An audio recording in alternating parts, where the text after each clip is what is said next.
ਸੋ ਸਵਾਗਤ ਹੈ ਜੀ ਆਪ ਸਾਰਿਆਂ ਦਾ ਫੇਸਬੁੱਕ ਪੇਜ ਗਿਆਨ ਰਤਨ ਦੇ ਉੱਪਰ। ਹਰ ਐਤਵਾਰ ਦੀ ਤਰ੍ਹਾਂ ਅੱਜ ਵੀ ਤੁਹਾਡੇ ਸਨਮੁਖ ਹੋਏ ਆ ਪ੍ਰੋਗਰਾਮ ਲੈ ਕੇ ਵਿਚਾਰ ਵਟਾਂਦਰਾ। ਇਸ ਪ੍ਰੋਗਰਾਮ ਦੇ ਵਿੱਚ ਆਪ ਵੀ ਆਪਣੇ ਵਿਚਾਰ ਦੇ ਸਕਦੇ ਹੋ। ਜੋ ਨੰਬਰ ਸਾਡਾ ਸਕਰੀਨ ਦੇ ਉੱਪਰ ਨੀਚੇ ਆ ਰਿਹਾ ਹੈ, ਇਸ ਨੰਬਰ ਦੇ ਉੱਪਰ ਕਾਲ ਕਰ ਸਕਦੇ ਹੋ। ਕੋਈ ਵੀ ਵਿਚਾਰ ਆਪਣੀ ਰੱਖਣੀ ਹੋਵੇ ਤਾਂ ਜ਼ਰੂਰ ਕਾਲ ਕਰਨ ਦੀ ਕਿਰਪਾਲਤਾ ਕਰਿਓ ਜੀ। 77 85 97 9000 ਨੰਬਰ ਦੇ ਉੱਪਰ। ਸੋ ਪ੍ਰੋਗਰਾਮ ਆਪਣਾ ਗੁਰੂ ਨਾਨਕ ਪਾਤਸ਼ਾਹ ਜੀ ਦੀ ਜੋ ਸ਼ਤਾਬਦੀ ਆ ਰਹੀ ਹੈ 550 ਸਾਲਾ, ਉਹਨੂੰ ਮੁੱਖ ਰੱਖ ਕੇ ਇਹ ਪ੍ਰੋਗਰਾਮ ਉਲੀਕਿਆ ਹੈ। ਤੇ ਜਿਤਨਾ ਚਿਰ ਸਰੋਤਿਆਂ ਦੀ ਕਾਲ ਕੋਈ ਨਹੀਂ ਆਉਂਦੀ ਉਹਨਾਂ ਚਿਰ ਅਸੀਂ ਗੁਰੂ ਨਾਨਕ ਪਾਤਸ਼ਾਹ ਜੀ ਦੀ ਬਾਣੀ ਜੋ ਆਪਾਂ ਸਤਿਕਾਰ ਨਾਲ ਜਪਜੀ ਸਾਹਿਬ ਆਖਦੇ ਹਾਂ, ਜਪ ਬਾਣੀ ਦੀ ਵਿਚਾਰ ਆਪਾਂ ਪਿਛਲੇ ਐਤਵਾਰ ਸ਼ੁਰੂ ਕੀਤੀ ਸੀ, ਜਿਹਦੇ ਵਿੱਚ ਤਕਰੀਬਨ ਮੂਲ ਮੰਤਰ ਦੀ ਵਿਚਾਰ ਹੋ ਚੁੱਕੀ ਸੀ। ਅੱਜ ਪਹਿਲੀ ਪੌੜੀ ਆਪਾਂ ਕਹਿ ਲਈਏ 38 ਪੌੜੀਆਂ ਜੋ ਹਨ ਉਹਦੀ ਵਿਚਾਰ ਆਪਾਂ ਸਰਵਣ ਕਰਾਂਗੇ। ਸੋ ਸਭ ਤੋਂ ਪਹਿਲਾਂ ਮੇਰੇ ਵੱਲੋਂ ਅਤੇ ਨਾਲ ਭਾਈ ਜਸਵਿੰਦਰ ਸਿੰਘ ਜੀ, ਮੈਂ ਹਰਵਿੰਦਰ ਸਿੰਘ ਜੀ, ਦੋਨਾਂ ਵੱਲੋਂ ਆਪ ਜੀ ਨੂੰ ਵਾਹਿਗੁਰੂ ਜੀ ਕਾ ਖਾਲਸਾ ਵਾਹਿਗੁਰੂ ਜੀ ਕੀ ਫਤਿਹ। ਸੋ ਵਿਚਾਰ ਸ਼ੁਰੂ ਕਰਦੇ ਹਾਂ ਜੀ। ਗੁਰੂ ਨਾਨਕ ਪਾਤਸ਼ਾਹ ਜੀ ਦੀ ਬਾਣੀ ਜੋ ਜਪਜੀ ਸਾਹਿਬ ਦੇ ਵਿੱਚ ਸਾਨੂੰ ਉਪਦੇਸ਼ ਗੁਰੂ ਨਾਨਕ ਪਾਤਸ਼ਾਹ ਜੀ ਨੇ ਦਿੱਤਾ। ਤੇ ਪਿਛਲੇ ਦਿਨ ਆਪਾਂ ਬੜੇ ਵਿਸਥਾਰ ਸਹਿਤ ਸਮਝਣ ਦਾ ਯਤਨ ਕੀਤਾ ਸੀ, ਭਾਵੇਂ ਕਿ ਪੂਰੀ ਆਪਾਂ ਜੇ ਕਹਿ ਲਈਏ ਵੀ ਜਾਣੀ ਪੂਰੀ ਵਿਚਾਰ ਕੋਈ ਵੀ ਮਨੁੱਖ ਜਿਹੜਾ ਹੈ ਆਪੋ ਆਪਣੀ ਵਿਚਾਰ ਆਪੋ ਆਪਣੇ ਜੋ ਨਜ਼ਰੀਆ ਹੈ ਉਸ ਦੇ ਮੁਤਾਬਕ ਵੀ ਵੇਖਦਾ। ਪਰ ਕੋਸ਼ਿਸ਼ ਸਾਡੀ ਇਹ ਹੈ ਵੀ ਜਿਵੇਂ ਗੁਰੂ ਨਾਨਕ ਬਾਬਾ ਜੀ ਨੇ ਸਾਨੂੰ ਗੁਰੂ ਗ੍ਰੰਥ ਸਾਹਿਬ ਜੀ ਦੇ ਵਿੱਚ ਨਜ਼ਰੀਆ ਜੋ ਬਾਣੀ ਦੇ ਅਨੁਸਾਰ ਹੈ, ਜੋ ਗੁਰਮਤਿ ਦੇ ਅਨੁਸਾਰ, ਜੋ ਗੁਰੂ ਗ੍ਰੰਥ ਸਾਹਿਬ ਜੀ ਦੇ ਵਿੱਚੋਂ ਹੀ ਸਾਨੂੰ ਸੰਕੇਤ ਮਿਲਦੇ ਨੇ ਜਾਂ ਉਸ ਪੰਕਤੀਆਂ ਨੂੰ ਖੋਲ੍ਹਣ ਦੇ ਅਰਥ ਆਪਾਂ ਕਹਿ ਲਈਏ ਮਿਲਦੇ ਹਨ। ਸਾਡਾ ਤਕਰੀਬਨ ਯਤਨ ਇਹੀ ਹੁੰਦਾ ਵੀ ਗੁਰੂ ਗ੍ਰੰਥ ਸਾਹਿਬ ਜੀ ਦੇ ਵਿੱਚੋਂ ਹੀ ਵਿਆਖਿਆ ਜਿਹੜੀ ਹੈ ਗੁਰ ਕੀ ਬਾਣੀ ਗੁਰ ਤੇ ਜਾਤੀ ਅਨੁਸਾਰ ਵੀ ਗੁਰੂ ਤੋਂ ਹੀ ਜਾਣੀਏ। ਸੋ ਪਹਿਲੀ ਪੌੜੀ ਦੀ ਵਿਚਾਰ ਆਪਾਂ ਸ਼ੁਰੂ ਕਰਦੇ ਹਾਂ ਜੀ ਭਾਈ ਜਸਵਿੰਦਰ ਸਿੰਘ ਜੀ ਦੇ ਨਾਲ। ਆਓ ਸਰਵਣ ਕਰੀਏ। ਸੋ ਰਲ ਮਿਲ ਕੇ ਆਪਾਂ ਸਾਰੀ ਜਿਹੜੀ ਵਿਚਾਰ ਹੈ ਜੀ ਉਸ ਨੂੰ ਆਪਾਂ ਅੱਗੇ ਤੋਰਦੇ ਰਹਿਣਾ। ਬਾਕੀ ਜਿਵੇਂ ਵੀਰ ਜੀ ਨੇ ਦੱਸਿਆ ਬਈ ਅਸੀਂ ਪਿਛਲੇ ਐਤਵਾਰ ਸਾਰੀ ਸੰਗਤ ਦੇ ਨਾਲ ਜਿੰਨੀ ਕੁ ਸਾਡੀ ਆਪਣੀ ਸਮਝ ਹੈ ਉਹਦੇ ਮੁਤਾਬਕ ਜਪ ਬਾਣੀ ਦੇ ਵਿੱਚੋਂ ਆਰੰਭ ਦੇ ਵਿੱਚ ਜੋ ਮੰਗਲ ਲਿਖਿਆ ਹੋਇਆ ਉਹਦੀ ਵਿਚਾਰ ਸਾਰੀ ਸੰਗਤ ਨਾਲ ਸਾਂਝੀ ਕੀਤੀ ਸੀ। ਜਿਵੇਂ ਸਾਨੂੰ ਉਹਦੇ ਵਿੱਚੋਂ ਸਮਝ ਪ੍ਰਾਪਤ ਹੋਈ ਉਹਦੇ ਅਨੁਸਾਰ ਅਸੀਂ ਸੰਗਤ ਨਾਲ ਨੁਕਤਾ ਸਾਂਝਾ ਕੀਤਾ। ਅੱਗੇ ਜਿਹੜੀ ਸਾਡੀ ਹੈਗੀ ਆ ਕੋਸ਼ਿਸ਼ ਉਹ ਇਹੀ ਰਹੇਗੀ ਵੀ ਅਸੀਂ ਆਉਣ ਵਾਲੇ ਸਮੇਂ 'ਚ ਗੁਰੂ ਪਾਤਸ਼ਾਹ ਦੀ ਬਾਣੀ ਨੂੰ ਆਪ ਸਮਝੀਏ ਤੇ ਸਮਝ ਕੇ ਸੰਗਤਾਂ ਨਾਲ ਦਰਸ਼ਕਾਂ ਨਾਲ ਉਹਦੀ ਸਾਂਝ ਪਾਈਏ, ਕਿਉਂਕਿ ਯਤਨ ਅਸੀਂ ਇਹੀ ਲੈ ਕੇ ਚੱਲੇ ਹਾਂ ਬਈ ਜਿੰਨਾ ਕੁ ਹੋ ਸਕਦਾ ਬਾਕੀ ਹੋਰਨਾਂ ਕਾਰਜਾਂ ਨਾਲੋਂ ਹਟ ਕੇ ਗੁਰੂ ਬਾਬਾ ਜੀ ਦੀ ਬਾਣੀ ਨੂੰ ਸਮਝ ਕੇ ਆਪਾਂ ਸੰਸਾਰ ਦੇ ਵਿੱਚ ਸਿੱਖ ਜਗਤ ਵਿੱਚ ਉਹਨੂੰ ਉਪਦੇਸ਼ਾਂ ਨੂੰ ਆਪਾਂ ਲਾਗੂ ਕਰ ਸਕੀਏ।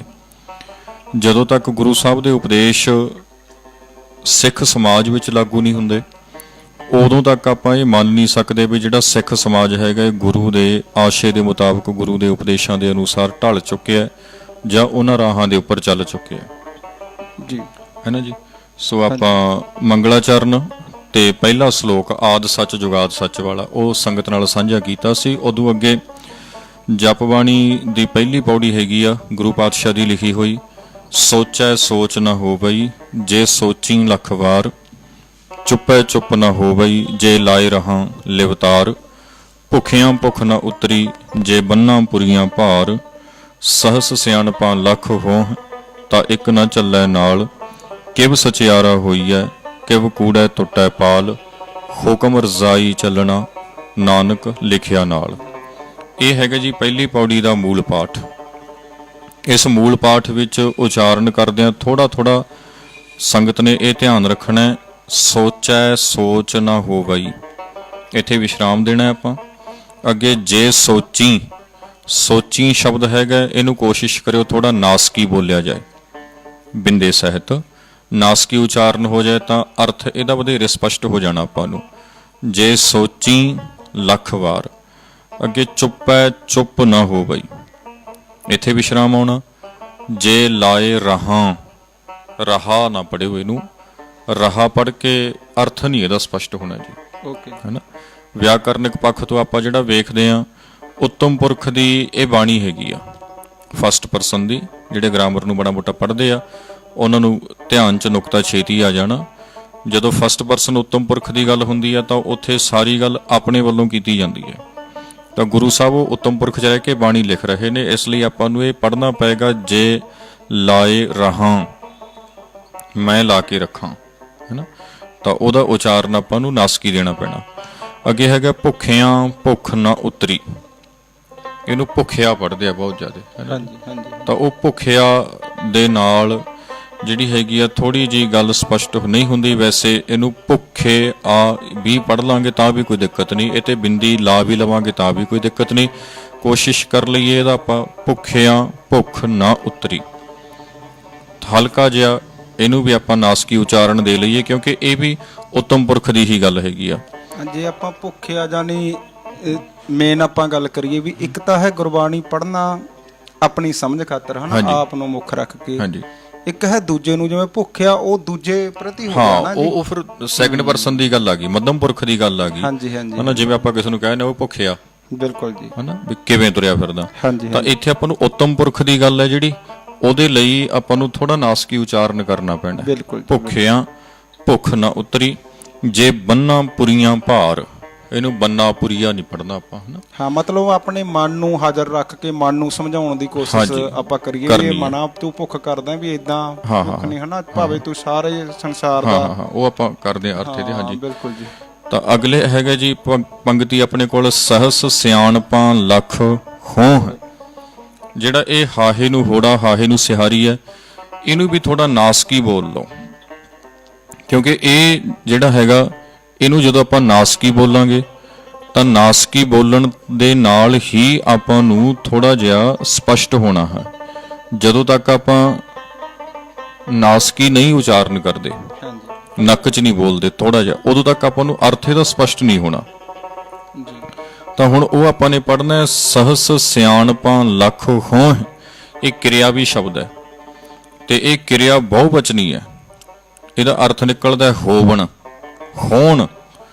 ਤਾਂ ਉਹ ਹੋਣ ਦੇ ਲਈ ਆਪਾਂ ਨੂੰ ਕੋਸ਼ਿਸ਼ ਕਰਨੀ ਪਏਗੀ ਵੀ ਆਪਾਂ ਪੜ੍ਹੀਏ ਲੱਖ ਹੋਂ, ਹੈਨਾ। ਹਾਹੇ ਨੂੰ ਜਿਹੜੀ ਸਿਹਾਰੀ ਹੈ, ਕਈ ਵਾਰੀ ਆਪਾਂ ਪ੍ਰੇਮੀ ਪਾਠੀਆਂ ਨੂੰ ਸੁਣਦੇ ਆ, ਪਾਠ ਕਰਦਿਆਂ ਨੂੰ, ਜਾਂ ਕੋਈ ਸੰਗਤ ਵੀ ਆਪਣੇ ਘਰਾਂ 'ਚ ਬਹਿ ਕੇ ਪਾਠ ਕਰਦੀ ਹੈ, ਉਹ ਸਿਹਾਰੀ ਦਾ ਉਚਾਰਨ ਲਾਂ ਦੇ ਵੱਲ ਲੈ ਜਾਂਦੇ ਆ, ਹੋਹੇ। ਹਾਂਜੀ, ਪੜ੍ਹਦੇ ਆ, ਹਨਾ ਜੀ। ਤਾਂ ਉਹ ਹੋਹੇ ਜਿਹੜਾ ਹੈਗਾ,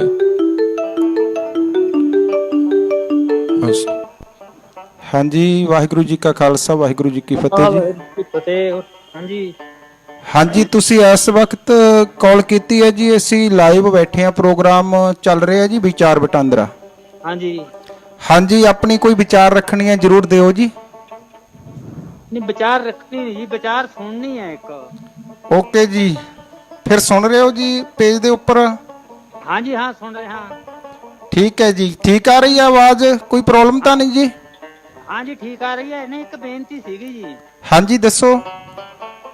ਜਿਹੜਾ ਆਪਣਾ ਦੋਹਰਾ ਸਾਹਿਬ ਚ ਜਦ ਆਪਾਂ ਅਰਦਾਸ ਕਰਨ ਤੋਂ ਬਾਅਦ ਦੋਹਰਾ ਸਾਹਿਬ ਪੜ੍ਹਦੇ ਹਾਂ, ਹਾਂਜੀ ਹਾਂਜੀ, ਉਹਦੇ ਵਿੱਚ ਆਉਂਦਾ ਹੈ ਖੁਆਰ ਹੋਏ ਸਭ ਮਿਲेंगे, ਹਾਂਜੀ ਬੱਚੇ ਸਰਨ ਜੋ ਹੋਏ।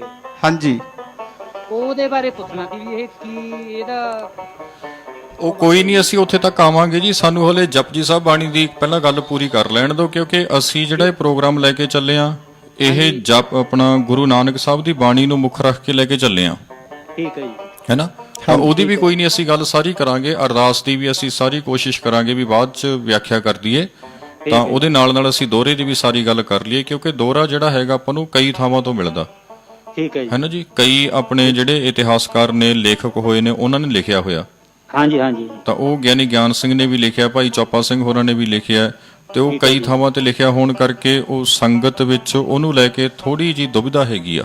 ਠੀਕ ਹੈ ਜੀ। ਹਾਂ, ਉਹ ਆਪਾਂ ਕੋਈ ਗੱਲ ਨਹੀਂ, ਉਹ ਸਾਰਾ ਸਪਸ਼ਟ ਕਰਾਂਗੇ ਜੀ। ਸਾਨੂੰ ਹਲੇ ਥੋੜਾ ਜਿਹਾ ਗੁਰੂ ਪਾਤਸ਼ਾਹ ਦੀ ਬਾਣੀ ਦੀ ਹੀ ਕਰ ਲਈਏ। ਅਸੀਂ ਇਹਦੇ ਸੰਬੰਧ ਚ ਕੋਈ ਗੱਲ ਕਰਨੀ ਚਾਹੋ ਤਾਂ ਕਰ ਸਕਦੇ ਹੋ ਜੀ। ਨਾ ਇਹ ਦੇਖਾਂਗੇ। ਮੈਂ ਹੁਣ ਤਾਂ ਸਿੱਧਾ ਰਿੰਗ ਲਾਈ ਤੁਹਾਨੂੰ, ਫਿਰ ਦੁਬਾਰੇ ਕੱਲ ਨੂੰ ਮੈਨੂੰ ਦੱਸਿਓ ਇਹ ਵੀ ਕਿਵੇਂ ਕੋਈ ਗੱਲ ਨਹੀਂ, ਕੋਈ ਗੱਲ ਹਾਂਜੀ, ਨਹੀਂ। ਬਾਕੀ ਜਿੰਨੀ ਕੁ ਥੋੜੀ ਜੀ ਮੈਂ ਵਿਚਾਰ ਕਰ ਲੈਣਾ ਇਹਦੇ ਤੇ ਵੀ, ਇੱਕ ਵਿਦਵਾਨ ਦੇ ਮੁਖੋਂ ਇਹ ਸੁਣਿਆ ਸੀ ਵੀ ਜਿੱਥੇ ਮਿਲੇਂਗੇ ਆਇਆ ਨਾ, ਬਹੁਤ ਸਾਰੀਆਂ ਗਲਤੀਆਂ ਸਤੋ ਸਾਪੇ ਦੇ ਵਿੱਚ ਜਦੋਂ ਆਪਾਂ ਵੇਖਦੇ ਹਾਂ ਗੁਰੂ ਗ੍ਰੰਥ ਸਾਹਿਬ ਜੀ ਦੇ ਵਿੱਚ, ਹਾਂਜੀ ਹਾਂਜੀ ਤਾਂ ਉਹਦੇ ਵਿੱਚ ਲਗਾ ਮਾਤਰਾਂ ਦੀਆਂ ਕਾਫੀ ਅੱਜ ਵੀ ਸਾਨੂੰ ਸਰੂਪਾਂ ਦੇ ਵਿੱਚ ਗਲਤੀਆਂ ਮਿਲ ਜਾਂਦੀਆਂ ਨੇ। ਹਾਂਜੀ ਹਾਂਜੀ ਉੱਥੇ ਵੀ ਜਿੱਥੇ ਮਿਲेंगे ਲਿਖਿਆ ਹੋਇਆ, ਕੁਝ ਵਿਦਵਾਨਾਂ ਦੀ ਇਹ ਵੀ ਰਾਏ ਹੈ ਵੀ ਉੱਥੇ ਮਿਲेंगे ਸੀਗਾ। ਜਿਵੇਂ ਜਿਹੜੇ ਵੀ ਗੁਰੂ ਪਾਤਸ਼ਾਹ ਜੀ ਦੇ ਨਾਲ ਕੀਲੀ ਦੇ ਨਾਲ, ਜਿਵੇਂ ਆਪਾਂ ਚੱਕੀ ਦੇ ਵਿੱਚ ਦਾਣੇ ਆਪਾਂ ਪੀਸਦੇ ਆ ਹਾਂਜੀ ਹਾਂਜੀ ਹਾਂਜੀ ਵੀ ਜਿਹੜੇ ਉਹ ਕੀਲੀ ਦੇ ਨਾਲ ਲੱਗ ਜਾਂਦੇ ਨੇ ਉਹ ਬਚ ਜਾਂਦੇ ਨੇ, ਠੀਕ ਹੈ ਜੀ, ਤੇ ਬਾਕੀ ਮਲੇ ਜਾਂਦੇ ਨੇ। ਠੀਕ ਹੈ ਜੀ। ਉੱਥੇ ਉਸ ਗੱਲ ਨੂੰ ਮੁੱਖ ਰੱਖ ਕੇ ਤੇ ਇਹਦੇ ਅਰਥ ਸਪਸ਼ਟ ਜੇ ਹੋ ਜਾਂਦੇ ਨੇ ਵੀ ਜਿਹੜੇ ਗੁਰੂ ਪਾਤਸ਼ਾਹ ਜੀ ਦੀ ਵਿਚਾਰਧਾਰਾ ਨਾਲ, ਜਾਂ ਆਪਾਂ ਕਹਿ ਲਈਏ ਵੀ ਜਿਹੜੇ ਗਿਆਨਵਾਨ ਹੋ ਜਾਂਦੇ ਨੇ ਉਹ ਮਨੁੱਖ ਬਚ ਜਾਂਦੇ ਨੇ।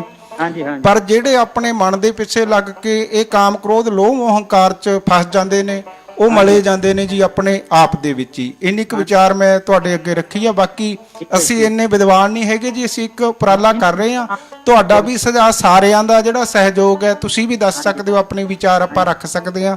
ਠੀਕ ਹੈ ਜੀ। ਹਾਂਜੀ, ਹੁਣ ਮੈਂ ਤੁਹਾਨੂੰ ਕੱਲ ਨੂੰ ਪੁੱਛੂਗਾ, ਮੈਨੂੰ ਲਾਈਵ ਨਹੀਂ ਚਲਾਉਣਾ ਆਉਂਦਾ, ਇਹ ਵੀ ਕਿਵੇਂ ਲਾਈਵ ਚੱਲਦਾ ਹੈ।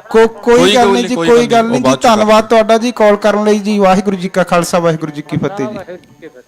ਚਲੋ ਧੰਨਵਾਦ ਜੀ ਤੁਹਾਡਾ। ਵੈਸੇ ਆਪਣੇ ਲਈ ਸਭ ਤੋਂ ਪਹਿਲੀ ਗੱਲ ਹੈਗੀ ਹੈ ਜੀ ਵੀ ਆਪਾਂ ਗੁਰੂ ਸਾਹਿਬ ਦੀ ਬਾਣੀ ਦੀ ਗੱਲ ਕਰ ਲਈਏ, ਹੈ ਨਾ ਜੀ।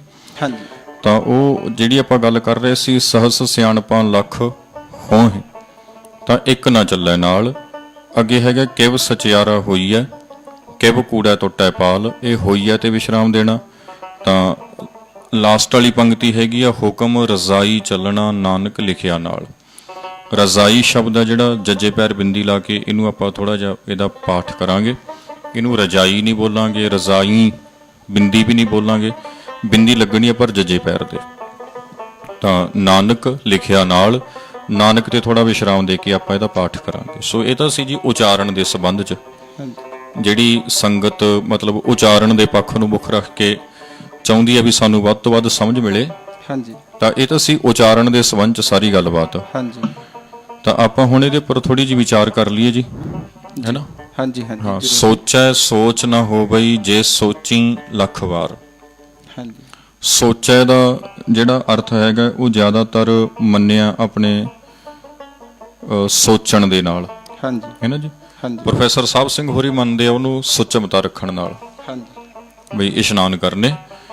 ਜਿਵੇਂ ਆਮ ਤੌਰ ਤੇ ਆਪਣੇ, ਕਿਉਂਕਿ ਗੁਰੂ ਸਾਹਿਬ ਦਾ ਆਪਾਂ ਸਮਾਂ ਵੀ ਜੇ ਦੇਖ ਲਈਏ, ਗੁਰੂ ਨਾਨਕ ਪਾਤਸ਼ਾਹ ਦਾ, ਉਸ ਸਮੇਂ ਆਪਣੇ ਭਾਰਤ ਦੇ ਵਿੱਚ ਜ਼ਿਆਦਾਤਰ ਤੀਰਥ ਯਾਤਰਾ, ਤੀਰਥ ਇਸ਼ਨਾਨ, ਤੀਰਥ ਨਹਾਉਣ ਆਦਿ ਨੂੰ ਮਾਨਤਾ ਸੀ। ਹਾਂਜੀ, ਕਬੀਰ ਸਾਹਿਬ ਦੇ ਬਚਨਾਂ ਚੋਂ ਵੀ ਆਪਾਂ ਨੂੰ ਮਿਲ ਜਾਂਦਾ ਹੈ ਨਾ ਜੀ, ਗੰਗਾ ਤੀਰ ਜੋ ਘਰ ਕਰੇ ਹਾਂਜੀ, ਪੀਵੈ ਨਿਰਮਲ ਨੀਰ। ਜੀ, ਯਾਨੀ ਉੱਥੋਂ ਵੀ ਸਪਸ਼ਟ ਹੋ ਜਾਂਦੀ ਹੈ ਇਹ ਗੱਲ ਵੀ ਜਿਹੜੇ ਵੱਖ-ਵੱਖ ਇਲਾਕਿਆਂ ਦੇ ਲੋਕ ਸੀ ਰਹਿਣ ਵਾਲੇ, ਉਹ ਥੋੜਾ ਤੀਰਥ ਇਸ਼ਨਾਨ ਨੂੰ ਤਰਜੀਹ ਦੇ ਰਹੇ ਸੀ। ਜੀ, ਉਹ ਇਹ ਮੰਨ ਰਹੇ ਸੀ ਵੀ ਸ਼ਾਇਦ ਕਿਸੇ ਉਚੇਚੀ ਥਾਂ ਤੇ ਜਾ ਕੇ ਨਹਾਉਣ ਦੇ ਨਾਲ ਹੀ ਆਪਣਾ ਕਲਿਆਣ ਹੋ ਜੂ, ਹਾਂਜੀ, ਹੈ ਨਾ, ਆਪਾਂ ਨੂੰ ਸਭ ਕੁਝ ਮਿਲ ਜੂ। ਤਾਂ ਗੁਰੂ ਪਾਤਸ਼ਾਹ ਨੇ ਉਹ ਵਿਚਾਰ ਨੂੰ ਰੱਦ ਕੀਤਾ। ਗੁਰੂ ਪਾਤਸ਼ਾਹ ਕਹਿ ਰਹੇ ਨੇ ਬਈ ਜੇਕਰ ਮੈਂ ਉਚੇਚੇ ਤੌਰ ਤੇ ਕਿਸੇ ਤੀਰਥ ਤੇ ਜਾਣਾ, ਹੈ ਨਾ, ਉਚੇਚੀ ਕਿਸੇ ਥਾਂ ਤੇ ਜਾਣਾ, ਉੱਥੇ ਜਾ ਕੇ ਮੈਂ ਸੁਚਮਤਾ ਤੇ ਪਵਿੱਤਰਤਾ ਦੀ ਗੱਲ ਕਰਦਾ, ਉਹਦੇ ਨਾਲ ਨਹੀਂ ਮਿਲਦੀ। ਹਾਂਜੀ, ਇਹ ਜਿਹੜੀ ਸੁਚਮਤਾ ਤੇ ਪਵਿੱਤਰਤਾ ਹੈਗੀ ਆ, ਇਹ ਆਪਣੇ ਮੰਨਣ ਨਾਲ ਮਿਲਣੀ ਆ, ਹੈ ਨਾ ਜੀ। ਬਿਲਕੁਲ ਜੀ। ਤਾਂ ਇਹ ਚੀਜ਼ ਨੂੰ ਸਾਨੂੰ ਸਮਝਣਾ ਪੈਣਾ। ਅੱਜ ਵੀ ਆਪਣੇ ਕਈ ਭਾਈ ਨੇ ਜਿਹੜੇ ਉਹ ਇਹ ਸੋਚਦੇ ਆ ਵੀ ਸ਼ਾਇਦ ਅਸੀਂ ਟਰੱਕ ਭਰ ਕੇ, ਸ਼ਾਇਦ ਅਸੀਂ ਟ੍ਰੇਨਾਂ ਭਰ ਕੇ ਕਿਸੇ ਉਚੇਚੀ ਥਾਂ ਤੇ ਜਾਈਏ, ਯਾਤਰਾ ਕਰੀਏ। ਆਪਣੇ ਜਿਹੜੇ ਇਤਿਹਾਸਕ ਅਸਥਾਨ ਸੀ ਉਹਨਾਂ ਨੂੰ ਵੀ ਤੀਰਥ ਰੂਪ ਚ ਪ੍ਰਗਟ ਕਰਕੇ, ਇਤਿਹਾਸਕ ਥਾਵਾਂ ਤੇ ਜਾ ਕੇ ਉਥੋਂ ਦੇ ਇਤਿਹਾਸ ਬਾਰੇ ਜਾਣਕਾਰੀ ਲੈਣ ਦੀ ਥਾਂ ਤੇ ਉਹਨੂੰ ਤੀਰਥ ਇਸ਼ਨਾਨ ਦਾ ਰੂਪ ਦੇ ਦਿੱਤਾ, ਹੈ ਨਾ ਜੀ। ਤਾਂ ਉਹਦਾ ਅਰਥ ਮਤਲਬ ਅਸਰ ਕੀ ਹੋਇਆ, ਲੋਕ ਇਉਂ ਸਮਝਣ ਲੱਗ ਪਏ ਵੀ ਫਲਾਣੇ ਥਾਂ ਤੇ ਜਾ ਕੇ ਯਾਤਰਾ ਕਰਕੇ, ਇਸ਼ਨਾਨ ਕਰਕੇ ਮੈਨੂੰ ਕੁਛ ਨਾ ਕੁਛ ਮਿਲ ਜਾਣਾ। ਮਤਲਬ ਜੇ ਉਚੇਚੀ ਥਾਂ ਤੇ ਜਾ ਕੇ ਹੀ ਮਨੁੱਖ ਨੂੰ ਕੁਛ ਨਾ ਕੁਛ ਮਿਲਦਾ ਹੁੰਦਾ ਤਾਂ ਜਿਹੜਾ ਮੱਸਾ ਰੰਗੜ ਸੀ ਉਹ ਤਾਂ ਦਰਬਾਰ ਸਾਹਿਬ ਆਇਆ ਸੀ ਜੀ। ਬਿਲਕੁਲ ਜੀ, ਹੈ ਨਾ, ਵਾਕਾ ਠੀਕ ਹੈ ਗੱਲ। ਹਾਂ, ਤੇ ਜਿਹੜਾ ਨਰੈਣੂ ਮਹੰਤ ਸੀ ਉਹ ਨਨਕਾਣਾ ਸਾਹਿਬ ਬੈਠਾ ਸੀ। ਜੇ ਉਚੇਚੀਆਂ ਥਾਵਾਂ ਦੇ ਨਾਲ ਜੀਵਨ ਵਿੱਚ ਤਬਦੀਲੀ ਆਉਂਦੀ ਹੁੰਦੀ ਤਾਂ ਇਹਨਾਂ ਦੇ ਆ ਜਾਣੀ ਚਾਹੀਦੀ ਸੀ, ਹੈ ਨਾ। ਬਿਲਕੁਲ ਜੀ। ਪਰ ਗੁਰੂ ਸਾਹਿਬ ਨੇ ਬਾਣੀ ਦੇ ਵਿੱਚ ਇਸ ਚੀਜ਼ ਨੂੰ ਰੱਦ ਕੀਤਾ, ਹਾਂਜੀ ਹਨਾ। ਗੁਰੂ ਸਾਹਿਬ ਕਹਿੰਦੇ ਆ ਵੀ ਸਾਧ ਭਲੇ ਅਣਨਾਤਿਆਂ ਚੋਰ ਸੇ ਚੋਰਾਂ ਚੋਰ, ਬਿਲਕੁਲ। ਹਨਾ। ਤਾਂ ਉਹ ਇੱਥੋਂ ਮਤਲਬ ਇਹੀ ਚੀਜ਼ ਗੁਰੂ ਸਾਹਿਬ ਆਪਾਂ ਨੂੰ ਇਹ ਨੁਕਤਾ ਦੇ ਰਹੇ ਨੇ ਸਚਿਆਰ ਹੋਣ ਦਾ। ਜਿਹੜੀ ਗੱਲ ਗੁਰੂ ਸਾਹਿਬ ਨੇ ਪੌੜੀ ਦੇ ਲਾਸਟ 'ਚ ਕੀਤੀ ਆ ਬਈ ਕਿਵ ਸਚਿਆਰਾ ਹੋਈ ਹੈ, ਕਿਵ ਕੂੜਾ ਟੁੱਟਾ ਪਾਲ, ਸਚਿਆਰ ਕਿਵੇਂ ਬਣਦਾ, ਤੇ ਜਿਹੜੀ ਕੂੜ ਦੀ ਪਾਲ ਹੈ, ਕੂੜ ਦੀ ਕੰਧ ਹੈ ਆਪਣੇ ਅੰਦਰ, ਉਹ ਕਿਵੇਂ ਖਤਮ ਹੋਣੀ ਹੈ, ਹਨਾ। ਵੀ ਉਹ ਜਿਹੜੀ ਚੀਜ਼ ਵਖਰੇਵਾ ਪੈਦਾ ਕਰ ਰਹੀ ਹੈ ਆਪਣਾ ਤੇ ਕਰਤਾਰ ਦਾ, ਸਿਰਜਣਹਾਰ ਦਾ ਤੇ ਮਨੁੱਖ ਦਾ ਜਿਹੜਾ ਵਖਰੇਵਾ ਇੱਕ ਉਹ ਪੈ ਰਿਹਾ ਹੈ, ਜਿਹੜੀ ਚੀਜ਼ ਕਰਕੇ ਉਹ ਚੀਜ਼ ਕਿਵੇਂ ਖਤਮ ਹੋਣੀ ਹੈ, ਉਹ ਕਿਵੇਂ ਵੀ ਹੋਵੇ, ਹਨਾ। ਹੁਣ ਇਹ ਭਰਮ ਦੀ ਕੰਧ ਹੈ, ਤਾਂ ਭਰਮ ਦੀ ਕੰਧ ਹੈ ਜਿਹੜੀ, ਵਹਿਮ ਦੀ ਕੰਧ ਹੈ ਜਿਹੜੀ, ਇਹ ਉਚੇਚੀਆਂ ਥਾਵਾਂ ਤੇ ਜਾ ਕੇ ਨਹਾਉਣ ਨਾਲ ਤਾਂ ਟੁੱਟਦੀ ਨਹੀਂ ਜੀ, ਨਹੀਂ ਟੁੱਟਦੀ ਜੀ, ਹਨਾ। ਇਹਦੇ ਲਈ ਸਾਨੂੰ ਆਪਣੇ ਆਪ ਨੂੰ ਮੰਨਣਾ ਪੈਣਾ, ਆਪਣੇ ਮਨ ਦੇ ਵਿੱਚ ਆਪਾਂ ਨੂੰ ਪਰਮੇਸ਼ਰ ਦੀ ਹੋਂਦ ਨੂੰ ਸਵੀਕਾਰ ਕਰਨਾ ਪੈਣਾ, ਤੇ ਆਪਾਂ ਨੂੰ ਘਟ ਵਿੱਚ ਰਮੇ ਹੋਏ ਰਮਈਆ ਦੀ, ਜਿਹਦੀ ਆਪਾਂ ਇੱਕ ਓੰਕਾਰ 'ਚ ਸਾਰੀ ਗੱਲ ਕੀਤੀ ਸੀ, ਉਹਦੇ ਨਾਲ ਜੁੜਨਾ ਪੈਣਾ। ਬਾਕੀ ਅੱਗੇ ਚੱਲ ਕੇ ਹੋਰ ਕਲੀਅਰ ਹੋ ਜਾਣਾ ਜਦੋਂ ਜੇ ਤੇ ਸੁਭਾਵਾਂ, ਹਾਂ 6ਵੀਂ ਪੌੜੀ ਤੇ ਜਾਵਾਂਗੇ ਜਦੋਂ ਆਪਾਂ, ਹਾਂਜੀ ਉਦੋਂ ਹੋਰ ਕਲੀਅਰ ਹੋ ਜਾਣਾ, ਉੱਥੇ ਜਾ ਕੇ ਇਹ ਗੱਲ ਸਾਰੀ ਕਲੀਅਰ ਹੋ ਜਾਣੀ ਹੈ, ਵਧੀਆ ਸਪਸ਼ਟ ਹੋ ਜਾਣੀ ਹੈ। ਤਾਂ ਇੱਥੇ ਆ ਕੇ ਗੁਰੂ ਸਾਹਿਬ ਨੇ ਜੀ ਇੱਕ ਉਹ ਚੀਜ਼ ਨੂੰ ਆਪਣੀ ਵਿਚਾਰਧਾਰਾ 'ਚੋਂ ਪਾਸੇ ਕਰ ਦਿੱਤਾ ਵੀ ਪਵਿੱਤਰਤਾ ਪ੍ਰਾਪਤ ਕਰਨ ਲਈ ਸਾਨੂੰ ਉਚੇਚੀਆਂ ਥਾਵਾਂ ਤੇ ਜਾ ਕੇ ਭਟਕਣ ਦੀ ਲੋੜ ਨਹੀਂ, ਹੈਨਾ। ਤਾਂ ਇਦਾਂ ਪਵਿੱਤਰਤਾ ਨਹੀਂ ਮਿਲਦੀ। ਜੇ ਸੋਚੀ ਲੱਖ ਵਾਰ, ਜੇ ਲੱਖਾਂ ਵਾਰ ਮੈਂ 100 ਚ ਇਸ਼ਨਾਨ ਕਰ ਲਵਾਂ ਤਾਂ ਵੀ ਮੈਨੂੰ ਇਹ ਪਵਿੱਤਰਤਾ ਨਹੀਂ ਮਿਲਦੀ। ਅਗਲੀ ਗੱਲ ਫਿਰ ਇੱਕ ਹੋਰ ਫਿਰਕਾ ਸੀ ਆਪਣੇ ਸਮਾਜ 'ਚ, ਉਹ ਸੀ ਮੌਨੀ ਲੋਕਾਂ ਦਾ, ਹੈਨਾ। ਅੱਜ ਵੀ ਕਈ ਇਹ ਮੰਨਦੇ ਆ ਵੀ ਜੇ ਅਸੀਂ ਮੌਨ ਰੱਖਾਂਗੇ, ਚੁੱਪ ਬੈਠਾਂਗੇ, ਤਾਂ ਉਹਦੇ ਨਾਲ ਸ਼ਾਇਦ ਸਾਨੂੰ ਕੋਈ ਸ਼ਾਂਤੀ ਮਿਲ ਜਾਏ, ਹੈਨਾ ਜੀ। ਤਾਂ ਗੁਰੂ ਪਾਤਸ਼ਾਹ ਨੇ ਉਹ ਚੀਜ਼ ਨੂੰ ਵੀ ਰੱਦ ਕੀਤਾ ਹੋਇਆ। ਉਹ ਕਹਿੰਦੇ ਚੁੱਪ ਹੈ ਚੁੱਪ ਨਾ ਹੋ ਬਈ, ਜੇ ਲਾਏ ਰਹਾਂ ਲਿਵਤਾਰ। ਜਿੰਨਾ ਮਰਜੀ ਚੁੱਪ ਹੋ ਕੇ ਮਤਲਬ ਵੀ ਇੱਕ ਤਾਰ ਅਸੀਂ ਬੈਠੇ ਰਹੀਏ ਲਿਵਤਾਰ ਲਾ ਕੇ, ਗੁਰੂ ਸਾਹਿਬ ਕਹਿੰਦੇ ਉਹ ਚੁੱਪ ਬੈਠਣ ਨਾਲ, ਜ਼ੁਬਾਨੋਂ ਖਾਮੋਸ਼ ਹੋਣ ਦੇ ਨਾਲ ਸਾਨੂੰ ਕੁਝ ਪ੍ਰਾਪਤ ਨਹੀਂ ਹੋਣਾ, ਹੈਨਾ। ਜ਼ੁਬਾਨ ਤੋਂ ਚੁੱਪ ਕਰਨ ਨਾਲ ਮਾੜੇ ਲੋਕਾਂ ਨੂੰ ਫਾਇਦਾ ਜ਼ਰੂਰ ਹੋ ਜਾਂਦਾ, ਹੋ ਜਾਂਦਾ ਜੀ, ਹੈਨਾ ਜੀ। ਜਿਸ ਕਿਸੇ ਥਾਂ ਤੇ ਕੋਈ ਗਲਤ ਵਰਤਾਰਾ ਹੋ ਰਿਹਾ, ਉੱਥੇ ਜਿਹਨੇ ਵੇਖਿਆ, ਜਿਹੜਾ ਜਾਣਦਾ ਸਭ ਕੁਝ, ਜੇ ਉਹ ਚੁੱਪ ਹੋ ਗਿਆ, ਉਹ ਕਹਿੰਦੇ ਮੈਂ ਤਾਂ ਜੀ ਮੌਨ ਧਾਰ ਲਿਆ, ਮੈਂ ਤਾਂ ਸਮਾਧੀ ਲਾ ਕੇ ਬੈਠ ਗਿਆ। ਬਾਬੇ ਨਾਨਕ ਨੇ ਤਾਂ ਬੋਲਣਾ ਸੱਚ ਤੇ ਸਿਖਾਇਆ ਹੀ ਆ। ਹਾਂਜੀ ਹਾਂ, ਗੁਰੂ ਅਰਜਨ ਪਾਤਸ਼ਾਹ ਜੀ ਦਾ ਬੋਲ ਚਾਲ ਹੀ ਬੰਦ ਕਰਾਉਣਾ ਹੀ ਚਾਹੁੰਦੇ ਸੀਗੇ। ਬਿਲਕੁਲ ਜੀ, ਗੁਰੂ ਨਾਨਕ ਸਾਹਿਬ ਦੇ ਵੀ ਚਾਹੁੰਦੇ ਸੀ, ਹੈਨਾ, ਸਾਰਿਆਂ ਦੀ। ਹਾਂ, ਦਸਮ ਪਾਤਸ਼ਾਹ ਦਾ ਸੱਚ ਦੀ ਵਿਚਾਰ ਹੈ ਜਿਹੜੀ ਅੱਜ ਵੀ ਉਹਦੇ ਤੇ ਬਸ ਇਹੀ ਜ਼ੋਰ ਲਾਇਆ ਜਾਂਦਾ ਵੀ ਕਿਵੇਂ ਨਾ ਕਿਵੇਂ ਇਹਨੂੰ ਕਿਸੇ ਨਾ ਕਿਸੇ ਤਰੀਕੇ, ਸਾਰੇ ਤਰੀਕੇ ਜਿਹੜੇ ਨੇ ਅਪਣਾਏ ਜਾਂਦੇ ਨੇ ਬੰਦ ਕਰਨ ਦੇ, ਹਾਂਜੀ, ਬੰਦ ਕਰਨ ਦੀ ਕੋਸ਼ਿਸ਼ ਕੀਤੀ ਜਾਂਦੀ ਹੈ। ਤਾਂ ਗੁਰੂ ਪਾਤਸ਼ਾਹ ਜਾਨੀ ਇਹ ਚੀਜ਼ ਨੂੰ ਰੱਦ ਕਰਦੇ ਆ ਜੀ, ਹੈਨਾ। ਗੁਰੂ ਪਾਤਸ਼ਾਹ ਕਹਿੰਦੇ ਵੀ ਨਹੀਂ, ਮੂੰਹੋਂ ਚੁੱਪ ਹੋਣ ਦੀ ਲੋੜ ਨਹੀਂ ਤੁਹਾਨੂੰ, ਹੈਨਾ। ਗੁਰਬਾਣੀ ਮਤਲਬ ਮੂੰਹੋਂ ਚੁੱਪ ਹੋਣ ਤੇ ਮੋਹਰ ਨਹੀਂ ਲਾਉਂਦੀ, ਬਿਲਕੁਲ ਨਹੀਂ ਲਾਉਂਦੀ। ਹਾਂ, ਗੁਰਬਾਣੀ ਕਹਿੰਦੀ ਹੈ ਵੀ ਏਦਾਂ ਚੁੱਪ ਰਿਹਾ ਸਾਨੂੰ ਮਨ ਦੀ ਸ਼ਾਂਤੀ ਨਹੀਂ ਮਿਲਦੀ। ਮਨ ਦੀ ਸ਼ਾਂਤੀ ਤਾਂ ਮਨ ਦੀਆਂ ਜਿਹੜੀਆਂ ਗੁਲਝਾਂ ਨੇ ਉਹਨਾਂ ਨੂੰ ਸੁਲਝਾਇਆ ਮਿਲਦੀ ਹੈ। ਜਿਹੜੀਆਂ ਉਲਝਾਂ ਅਸੀਂ ਆਪਣੇ ਮਨ 'ਚ ਭਰਮ ਪਾਲੀ ਬੈਠੇ ਆ, ਇਹਨਾਂ ਭਰਮਾਂ ਨੂੰ ਸਮਝ ਕੇ ਕੱਢਣ ਨਾਲ ਮਨ ਦੀ ਸ਼ਾਂਤੀ ਮਿਲਦੀ ਹੈ। ਮਨ ਦੀ ਸ਼ਾਂਤੀ ਜ਼ੁਬਾਨ ਦੇ ਚੁੱਪ ਹੋਇਆ ਨਹੀਂ ਮਿਲਦੀ, ਹੈਨਾ ਜੀ। ਜੇ ਜ਼ੁਬਾਨ ਦੇ ਚੁੱਪ ਹੋਇਆ ਮਨ ਦੀ ਸ਼ਾਂਤੀ ਮਿਲਦੀ ਹੋਵੇ, ਫਿਰ ਜਿਨ੍ਹਾਂ ਨੂੰ ਬੋਲਣਾ ਨਹੀਂ ਆਉਂਦਾ ਸਭ ਤੋਂ ਵੱਧ ਸ਼ਾਂਤ ਹੋਵੇ ਉਹਨਾਂ ਦਾ ਮਨ, ਹੈਨਾ। ਨਿੱਕੇ ਨਿਆਣੇ ਹੁੰਦੇ ਆ ਜੀ, ਉਹ ਜਦੋਂ ਨਿਆਣੇ ਨੂੰ ਬੋਲਣਾ ਨਹੀਂ ਆਉਂਦਾ ਹੁੰਦਾ, ਸਭ ਤੋਂ ਵੱਧ ਸ਼ਾਂਤੀ ਚਾਹੀਦੀ ਹੈ, ਪਰ ਉਹ ਸਭ ਤੋਂ ਵੱਧ ਸ਼ਰਾਰਤੀ ਹੁੰਦਾ, ਹੈਨਾ, ਇਲਤੀ ਹੁੰਦਾ। ਤਾਂ ਉਹ ਮਤਲਬ ਚੁੱਪ ਰਿਹਾ, ਜ਼ੁਬਾਨ ਦੇ ਚੁੱਪ ਹੋਇਆ ਗੱਲ ਨਹੀਂ ਬਣਨੀ। ਉਹ ਗੱਲ ਬਣਨੀ ਹੈ ਵੀ ਜਦੋਂ ਅਸੀਂ ਗੁਰੂ ਪਾਤਸ਼ਾਹ ਦੇ ਸਿਧਾਂਤ ਨੂੰ ਸਮਝ ਕੇ ਜਿਹੜੇ ਮਾੜੇ ਬੋਲ ਨੇ, ਹਨਾ, ਜਿਹੜੇ ਮੰਦੇ ਖਿਆਲ ਨੇ ਅੰਦਰ, ਉਹਨਾਂ ਨੂੰ ਕੱਢ ਦੇਣਾ ਜੀ। ਉਹ ਜ਼ੁਬਾਨ ਦੀ ਖਾਮੋਸ਼ੀ ਦੀ ਜਾਨੀ ਇੱਥੇ ਗੱਲ ਨਹੀਂ। ਗੁਰੂ ਸਾਹਿਬ ਨੇ ਇਹ ਚੀਜ਼ ਨੂੰ ਵੀ ਰੱਦ ਕੀਤਾ ਹੋਇਆ। ਉਹ ਕਹਿੰਦੇ ਜੇ ਲਾਏ ਰਹਾਂ ਲਿਵਤਾਰ, ਭਾਵੇਂ ਜਿੱਡੀ ਮਰਜ਼ੀ ਮੈਂ ਲਿਵਤਾਰ ਲਾ ਕੇ ਰੱਖਾਂ, ਉਹਦੇ ਨਾਲ ਮੈਨੂੰ ਜਿਹੜੀ ਹੈਗੀ ਆ ਉਹ ਨਹੀਂ ਮਿਲ ਸਕਦੀ ਸ਼ਾਂਤੀ, ਹੈਨਾ। ਅੱਗੋਂ ਦੱਸਦੇ ਆ ਵੀ ਭੁੱਖਿਆਂ ਭੁੱਖ ਨਾ ਉਤਰੀ, ਜੇ ਬੰਨਾਂ ਪੁਰੀਆਂ ਭਾਰ, ਬਈ ਭੁੱਖੇ ਰਹਾਂ, ਜਿਹੜੀ ਹੈਗੀ ਬੰਨਾਂ ਪੁਰੀਆਂ ਭਾਰ, ਪੁਰੀਆਂ ਦੇ ਜਿਹੜੇ ਸਾਰੇ ਭਾਰ ਨੇ, ਪਦਾਰਥ ਨੇ, ਹਨਾ, ਵੀ ਇਹਨਾਂ ਪਦਾਰਥਾਂ ਦੀਆਂ ਪੰਡਾਂ ਬੰਨ ਕੇ ਵੀ ਜੇ ਮੇਰੇ ਅੱਗੇ ਰੱਖ ਦਿੱਤੀਆਂ ਜਾਣ, ਉਹਨਾਂ ਦੇ ਨਾਲ ਵੀ ਮੈਨੂੰ ਰੱਜ ਨਹੀਂ ਮਿਲਦਾ। ਜਿਵੇਂ ਕਈ ਕਹਿ ਦਿੰਦੇ ਨੇ ਵੀ ਜਿਹੜੀ ਚੀਜ਼ ਨੂੰ ਤੁਸੀਂ ਵੱਧ ਵਰਤੋਂ ਤੁਹਾਡਾ ਉਹ ਤੋਂ ਮਨ ਅੱਕ ਜਾਂਦਾ, ਠੀਕ ਹੈ, ਵੀ ਕਿਸੇ ਹੱਦ ਤੱਕ ਕਿਸੇ ਇੱਕ ਚੀਜ਼ ਦੇ ਸੰਬੰਧ ਵਿੱਚ ਉਹ ਗੱਲ ਨੂੰ ਆਪਾਂ ਸਹੀ ਮੰਨ ਸਕਦੇ ਹਾਂ। ਵੀ ਇੱਕੋ ਹੀ ਚੀਜ਼ ਕਿਸੇ ਬੰਦੇ ਨੂੰ ਬਾਰ-ਬਾਰ ਤੁਸੀਂ ਇੱਕ ਅਖਬਾਰ ਦੇ ਦਿਓ ਵੀ ਇਹਨੂੰ ਪੜ੍ਹ ਲਾ, ਪੜ੍ਹ ਲਏਗਾ, ਦੂਜੀ ਵਾਰ ਅੱਖੋਂ ਪੜ੍ਹ, ਹੋ ਸਕਦਾ ਬੜੀ ਗੌਰ ਨਾਲ, ਤੀਜੀ ਵਾਰ ਚੌਥੀ ਵਾਰ ਅਗਲਾ ਵਗਾ ਕੇ ਮਾਰੇਗਾ, ਹੈਨਾ। ਬਹੁਤਾ ਨਹੀਂ ਨਾ ਉਹ ਕਰਦਾ। ਇੱਕ ਚੀਜ਼ ਨੂੰ ਮਤਲਬ ਬਾਰ-ਬਾਰ ਪੜ੍ਹਨ ਨਾਲ, ਜਾਂ ਕੋਈ ਖਾਣ ਵਾਲੀ ਚੀਜ਼, ਹੈਨਾ, ਤਾਂ ਉਹਨਾਂ ਤੋਂ ਮਨ ਅੱਕ ਸਕਦਾ, ਹਾਂਜੀ। ਪਰ ਜਿਹੜੇ ਦੁਨੀਆ ਦੇ ਪਦਾਰਥ ਨੇ ਇਹਨਾਂ ਚ ਵਨਸਵੰਤ ਹੈ ਜੀ, ਨਿਤ ਨਵੀਂ ਨਵੀਨਤਾ, ਇਹਨਾਂ ਤੋਂ ਕਦੇ ਮਨ ਨਹੀਂ ਅੱਕੇਗਾ। ਇਹ ਠੀਕ ਹੈ, ਇੱਕ ਤੋਂ ਅੱਕੇਗਾ ਦੂਜਾ ਚੱਕ ਲੇਗਾ, ਉਹ ਤੋਂ ਅੱਕੇਗਾ ਤੀਜਾ ਚੱਕ ਲੇਗਾ। ਯਾਨੀ ਜਿਹੜੀ ਮਨ ਦੀ ਤ੍ਰਿਸ਼ਨਾ, ਜਿਹੜੀ ਮਨ ਦੀ ਭੁੱਖ ਹੈ, ਉਹ ਮਨ ਦੀ ਭੁੱਖ ਪਦਾਰਥਾਂ ਨੂੰ ਭੋਗਿਆਂ ਨਹੀਂ ਮਿਟਣੀ, ਹੈਨਾ। ਉਹ ਜਿਹੜੀ ਮਨ ਦੀ ਭੁੱਖ ਹੈਗੀ ਆ, ਉਹ ਭੁੱਖ ਆਪਣੀ ਖਤਮ ਹੋਣੀ ਹੈ ਮਨ ਵਿੱਚ ਸੰਤੋਖ ਆਉਣ ਦੇ ਨਾਲ, ਹੈਨਾ। ਜਿਹਨੂੰ ਗੁਰੂ ਪਾਤਸ਼ਾਹ ਕਹਿੰਦੇ ਤ੍ਰਿਸ਼ਨਾ ਬੂਝੈ ਹਰਿ ਕੈ ਨਾਮ, ਵੀ ਜਦੋਂ ਮਨ ਵਿੱਚ ਸੰਤੋਖ ਆਏਗਾ, ਹਾਂਜੀ, ਮਨ ਸਮਝ ਲਊਗਾ ਸਹੀ ਬਈ ਠੀਕ ਹੈ, ਮੇਰੇ ਗੁਜ਼ਾਰੇ ਵਾਸਤੇ ਮੇਰੇ ਕੋਲ ਜਿਹੜੇ ਸਾਧਨ ਨੇ, ਹਨਾ, ਆਮਦਨ ਦੇ, ਉਹ ਇੰਨੇ ਕੁ ਨੇ, ਇਹਨਾਂ ਦੇ ਮੁਤਲਕ ਮੇਰੇ ਕੋਲ ਜਿਹੜੇ ਹੈਗੇ ਆ ਕੰਮ ਮੈਂ ਕਰ ਸਕਦਾ, ਕਰਕੇ ਉਹਦੇ ਚ ਸੰਤੁਸ਼ਟ ਰਹਿ ਸਕਦਾ, ਹਾਂਜੀ, ਹੈਨਾ। ਉਸ ਤੋਂ ਅੱਗੇ ਜਾ ਕੇ ਜੇ ਸੋਚਣ ਦੀ ਕੋਸ਼ਿਸ਼ ਕਰੇ, ਉਹ ਉਹਦੇ ਲਈ ਇੱਕ ਤਰ੍ਹਾਂ ਦਾ ਜੰਜਾਲ ਬਣ ਜਾਣਾ, ਜਾਂ ਫਿਰ ਉਹਨੂੰ ਮਿਹਨਤ ਨਹੀਂ ਕਰਨੀ ਪੈਣੀ ਆ ਉਹਦੇ ਮੁਕਾਬਲੇ ਤੇ। ਤਾਂ ਜਿੰਨੇ ਪਦਾਰਥ ਵੱਧ ਤੋਂ ਵੱਧ ਇਹ ਕੋਸ਼ਿਸ਼ ਕਰੂਗਾ ਬਈ ਮੈਂ ਜੁਟਾਵਾਂ, ਉਹ ਉਹਨਾਂ ਪਦਾਰਥਾਂ ਨੂੰ ਭੋਗ ਕੇ ਉਹਨਾਂ ਚੋਂ ਮੈਂ ਸੁੱਖ ਲਵਾਂ, ਸ਼ਾਂਤੀ ਲਵਾਂ, ਉਹ ਨਹੀਂ ਮਿਲਦੀ, ਹੈਨਾ ਜੀ। ਉਹ ਚੀਜ਼ ਨਹੀਂ ਪ੍ਰਾਪਤ ਹੋ ਸਕਦੀ। ਕਈ ਆਪਣੇ ਇੰਡੀਆ ਦੇ ਫਿਲਾਸਫਰ ਵੀ ਇਹ ਚੀਜ਼ ਤੇ ਰੱਖਦੇ ਆ ਵੀ ਜਿੰਨਾ ਤੁਸੀਂ ਕਿਸੇ ਚੀਜ਼ ਨੂੰ ਵਰਤੋਗੇ, ਓਨਾ ਹੀ ਉਹਦੇ ਪ੍ਰਤੀ ਤੁਹਾਡੇ ਮਨ 'ਚ ਮਾਯੂਸੀ ਹੁੰਦੀ ਹੈ। ਇਹ ਬਿਲਕੁਲ ਨਹੀਂ ਠੀਕ ਹੈ। ਗਿਣੀਆਂ ਚੁਣੀਆਂ 5-4 ਚੀਜ਼ਾਂ ਬਾਰੇ ਹੋ ਸਕਦੀ ਹੈ, ਪਰ ਬਹੁਤੀਆਂ ਬਾਰੇ ਨਹੀਂ ਹੋ ਸਕਦੀ। ਆ ਹੁਣ ਨੌਜਵਾਨ ਨੇ ਡੇਲੀ WhatsApp Facebook ਚਲਾਉਂਦੇ ਆ, ਇਹਨਾਂ ਦਾ ਮਨ ਅੱਕ ਗਿਆ ਤੋਂ ਨਹੀਂ ਅੱਕਦਾ ਜੀ, ਹਨਾ। ਜਿੰਨਾ ਵੱਧ ਵਰਤਦੇ ਆ ਓਨਾ ਇਹਨਾਂ ਦਾ ਇੰਟਰਸਟ ਉਹ 'ਚ ਪੈਦਾ ਹੁੰਦਾ, ਵੱਧ ਪੈਦਾ, ਹਨਾ। YouTube ਆ, ਮੋਬਾਈਲ ਫੋਨ ਨੇ, ਗੇਮਾਂ ਨੇ, ਕਿ ਨਹੀਂ ਅੱਕਦਾ, ਕਿਉਂ ਅੱਗੇ ਦੀ ਅੱਗੇ ਹੋਰ ਦੀ ਹੋਰ ਚੀਜ਼ ਉਹਦੇ 'ਚ ਪ੍ਰਾਪਤ ਹੋ ਹੀ ਜਾਂਦੀ ਆ। ਹਾਂਜੀ, ਹਾਂਜੀ। ਤਾਂ ਹੁਣ ਇਹ ਸਾਨੂੰ ਸਮਝਣਾ ਪੈਣਾ ਵੀ ਉਹ ਤਾਂ ਸਾਡੀ ਸਮਝ ਤੇ ਡਿਪੈਂਡ ਕਰਦਾ। ਬਾਕੀ ਦੂਸਰੀ ਗੱਲ ਆਪਾਂ ਇਹ ਵੀ ਕਰ ਸਕਦੇ ਹਾਂ ਵੀ ਜਿਹੜਾ ਮੰਨ ਲਓ ਸੰਤੁਸ਼ਟੀ ਜਿਹੜੀ ਹੈ ਮਨ ਨੂੰ ਰੱਜ ਜਿਹੜਾ ਹੈ ਕਹਿ ਲਈਏ, ਹਾਂਜੀ, ਤੇ ਛੋਟੀ ਜਿਹੀ ਉਦਾਹਰਨ ਲੈ ਲਈਏ ਵੀ ਸਾਈਕਲ ਵਾਲਾ ਕਹਿੰਦਾ ਮੋਟਰਸਾਈਕਲ ਆ ਜੇ, ਮੋਟਰਸਾਈਕਲ ਆ ਜਾਂਦਾ, ਫਿਰ ਗੱਡੀ ਚਾਹੁੰਦਾ, ਗੱਡੀ ਤੋਂ ਉਦੋਂ ਵੱਡੀ ਗੱਡੀ ਚਾਹੁੰਦਾ। ਜਾਨੀ ਮਨੁੱਖ ਦੀ ਜਿਹੜੀ ਤਮਾ ਹੈ, ਉਹੀ ਆਪਾਂ ਇਸ ਵਿਸ਼ੇ ਤੇ ਵੀ ਗੱਲ ਕਰ ਸਕਦੇ ਹਾਂ ਵੀ ਮਨੁੱਖ ਰੱਜਦਾ ਨਹੀਂ ਹੈ ਪੈਸੇ ਵੱਲੋਂ, ਭੁੱਖ ਹੈ ਜਿਹੜੀ ਅੰਦਰ ਦੀ, ਹਨਾ। ਅੰਦਰ ਦਾ ਰੱਜ ਜਿਹੜਾ ਹੈ, ਮਨ ਦਾ ਰੱਜ, ਉਹ ਗਿਆਨ ਤੋਂ ਬਿਨਾਂ ਨਹੀਂ ਆਉਂਦਾ। ਜਾਨੀ ਬਿਲਕੁਲ ਜੀ, ਨਹੀਂ ਆਉਂਦਾ। ਹਾਂਜੀ, ਸਮਝਦੇ ਆਪਾਂ, ਹਾਂ। ਉਹ ਸਮਝ ਚਾਹੀਦੀ ਆਪਾਂ ਨੂੰ ਉਹਦੇ ਵਾਸਤੇ।